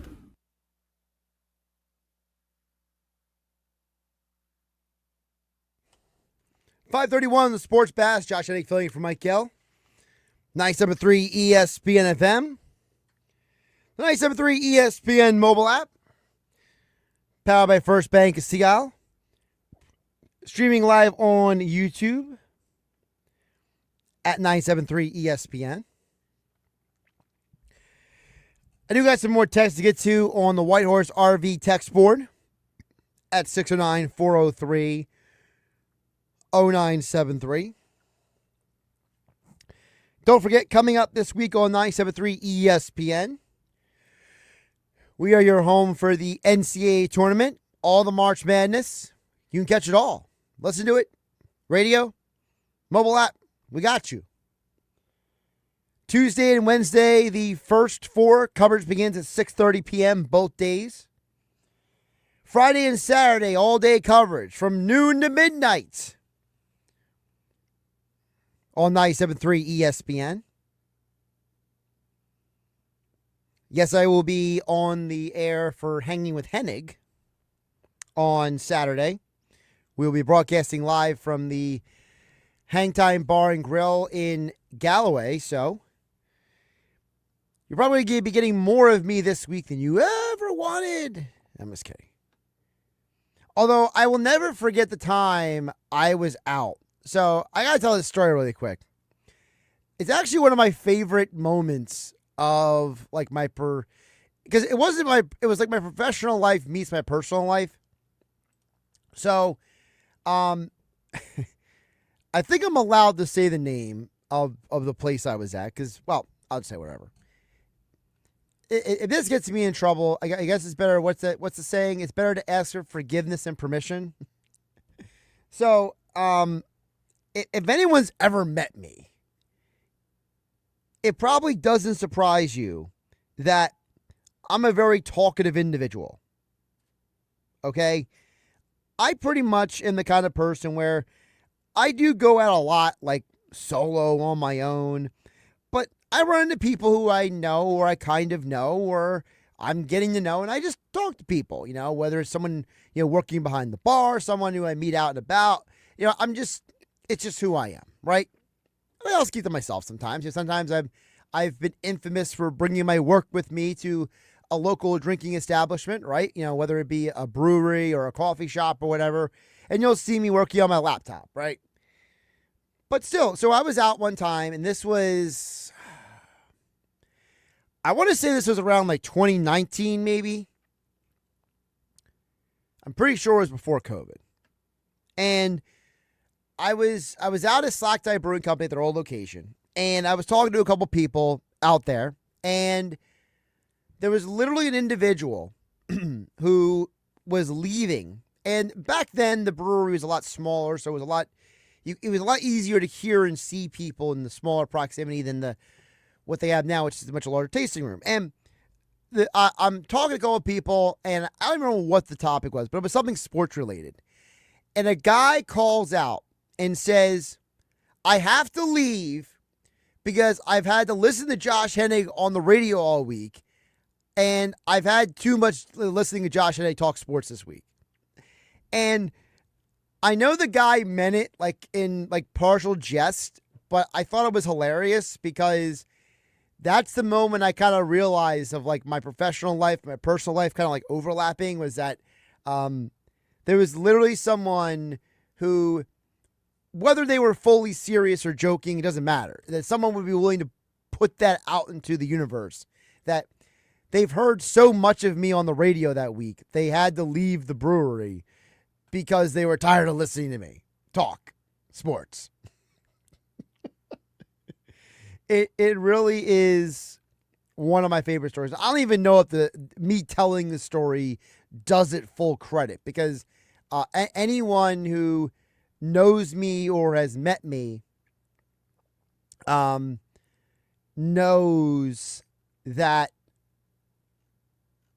it's who I am. I just talk to people. I like mingling with the people, or whatever you want to call it. I don't even know what the proper term is. I like to go out sometimes and just, be a normal dude. I spend a lot of time working. Sometimes you just got to unplug and enjoy life. By the way, shout out to George in Summers Point and George in Galloway. Thank you both for your feedback on the. It was great to talk with head coach John Bruno. Again, OCHS High School winning the state championship. Just what a cool moment, right? First Cape May County school to do it since 2002. First Atlantic or Cumberland County high school boys team to do it since Atlantic City did it. And that was, 14 years ago. So, and I hope everyone's staying safe out there, by the way, because it is downpouring outside. I can hear it through my headset, through the supposedly soundproof walls of the 97.3 ESPN studios. Holy Toledo, Batman. I knew it was supposed to be thunderstorms today, but that's a lot of rain. Ton of rain. Yeah, but I appreciate everyone's feedback when I can do one of those kind of interviews. It's one of those deals where, when I do have the opportunity to have a conversation like that, I always look forward to it. I always feel like part of what I love doing what I do is that I do try to keep up with everything. And even though, I do miss out on some things, like, I don't watch every UFC fight like I used to because I'm trying to keep up with so many things. I don't watch every tennis major match like I used to. Yesterday I was really trying to, once Ocean City won the championship, I was really trying to keep up with the Players' Championship and the Big Ten Championship yesterday. Purdue. Wow, Purdue, man. What a game that was yesterday. And you got the Sixers game after that. So, I do appreciate the fact that people, when people could turn on the radio and they could hear something that you might not be able to hear somewhere else. I think that's part of the beauty of the 97.3 ESPN community, right? It's the idea that, we all love the Eagles. We all love the Phillies. We love talking Sixers and Flyers. But, there's much more to South Jersey than just those things. So I just kind of wanted to, acknowledge that for me before we get it back to the birds. 97.3 ESPN. I do think it's interesting looking back on the day and the conversations as I double check to see if any NFL moves have been made that are of major consequence that do not involve punters getting more contracts. Because nobody really cares about that except for the punters. Good for them. But I do think the Eagles' offseason situation is very interesting because after talking and listening to Geoff Mosher Football at 4, Cayden Steele from NJ.com, we touched on some of it with Mike McGarry for the Press of Atlantic City earlier today, Nick Earnshaw with Nick's Nuggets. The fact that we still have no consensus about A.J. Brown, should that not tell us how much of a problem he is? Like, the guy is so divisive. The guy is such a firebrand and so controversial that people can't even agree, do they want him back? Do they want him gone? If you say you want him back and I turn around and say, well, he doesn't want to be here, then people kind of shrug about it. They're like, well, what are you replacing him with? And then the people who don't want him here, I always ask, well, is it okay that the Eagles are asking for a first, second round pick for him? And people say no and yes. And I think, again, for me, I look at this as A.J. Brown has created an environment where you want to like him, you want to love him, you want to appreciate him, but he's giving you so many reasons not to. And it's always frustrating to me when athletes create an environment where you don't want them to be successful anymore. I think A.J. Brown has really only been sincere 2 times in the last 2 years about anything.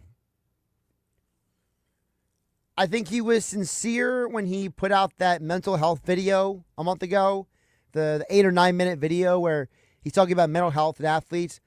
I think that was one of the only 2 times he has genuinely been fully and utterly sincere and genuine and honest and upfront with the public. The only other time was that press conference when, after the Panthers game, the press conference, the media scrum in the locker room, where they ask, what's wrong with the offense? He says, passing. And then all of a sudden the next week, they go out there and throw the ball over the yard and the Steelers, and then Jalen Hurts comes out and says, is that all what you wanted to see? For an athlete who really has no reason to be as aloof and as disconnected as he is, for him to have literally only 2 honest and sincere moments in the last couple of years, to me, says a lot about him. And I just have so much A.J. Brown fatigue. I get he's a great player, and I get that he's a beloved teammate, and he might be the most amazing human being possible. That it's like, does it matter anymore? Like, what let me ask you guys a question. All of you listening on 97.3 ESPN, listening on 97.3 ESPN mobile app powered by First Bank. See how you're watching on the YouTube stream at 97.3 ESPN. Let me ask you a question. Let's say you had a coworker. You love to hang out with him. He's a great buddy.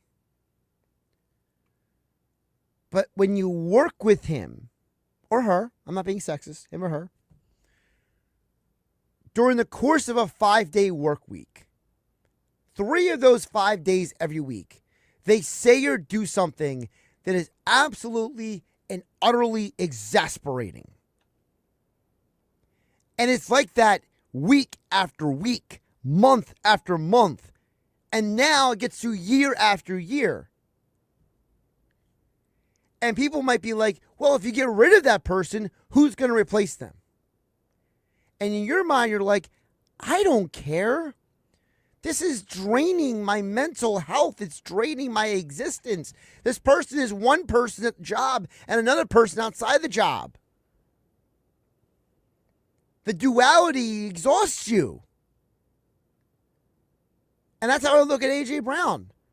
A.J. Brown is the person that you work with who you're just exasperated. You're so overworking with them. You're so over the duality, the polarity, the one day it's hot, one day it's cold. You're tired of he says one thing on this Twitch stream and says something else in the locker room, or when he doesn't show up to a press conference or a media scrum and he forces other teammates to answer questions for him. You don't need that in your life. You don't need that in your locker room. I don't care how gifted he is. I think most people would say that A.J. Brown is one of the 5 best receivers in football. Easily, right? Who's better than A.J. Brown? Aside from Justin Jefferson, Jamar Chase. You want to go Puka Nacua?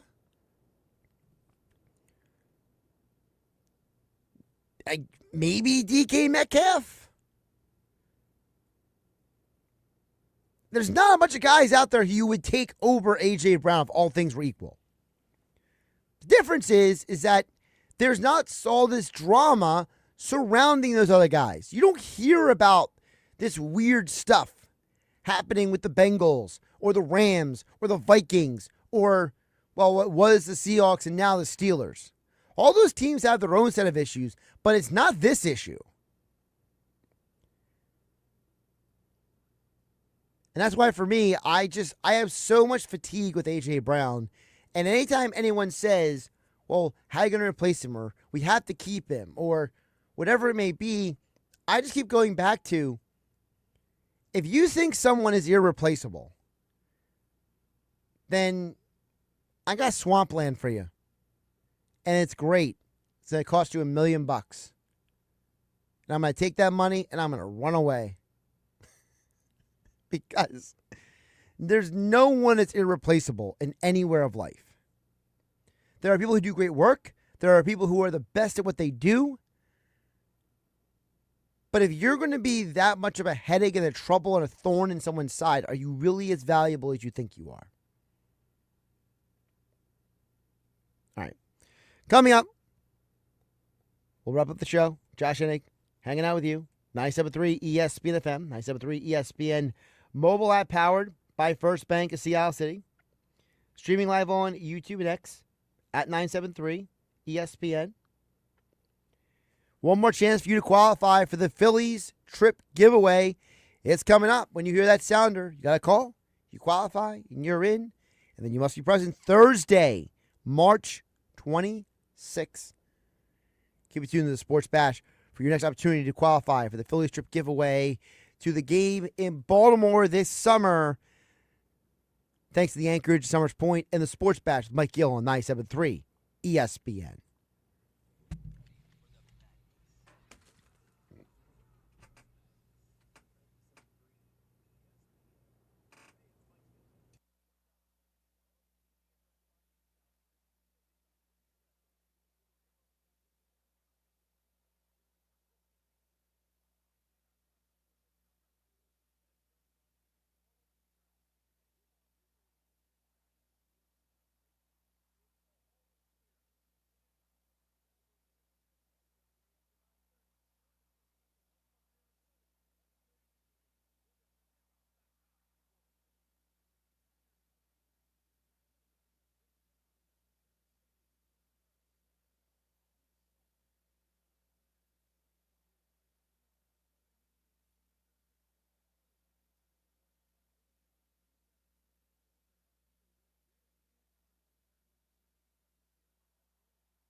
All right, that's the final sounder for the day. Last opportunity for you to qualify for the Phillies trip giveaway contest. Yes, you and someone you like, friend, maybe not coworker, family. You and someone get to go to a Phillies game this summer in Baltimore. Yes, you can win that trip by calling 609-573-3776. 609-573-3776.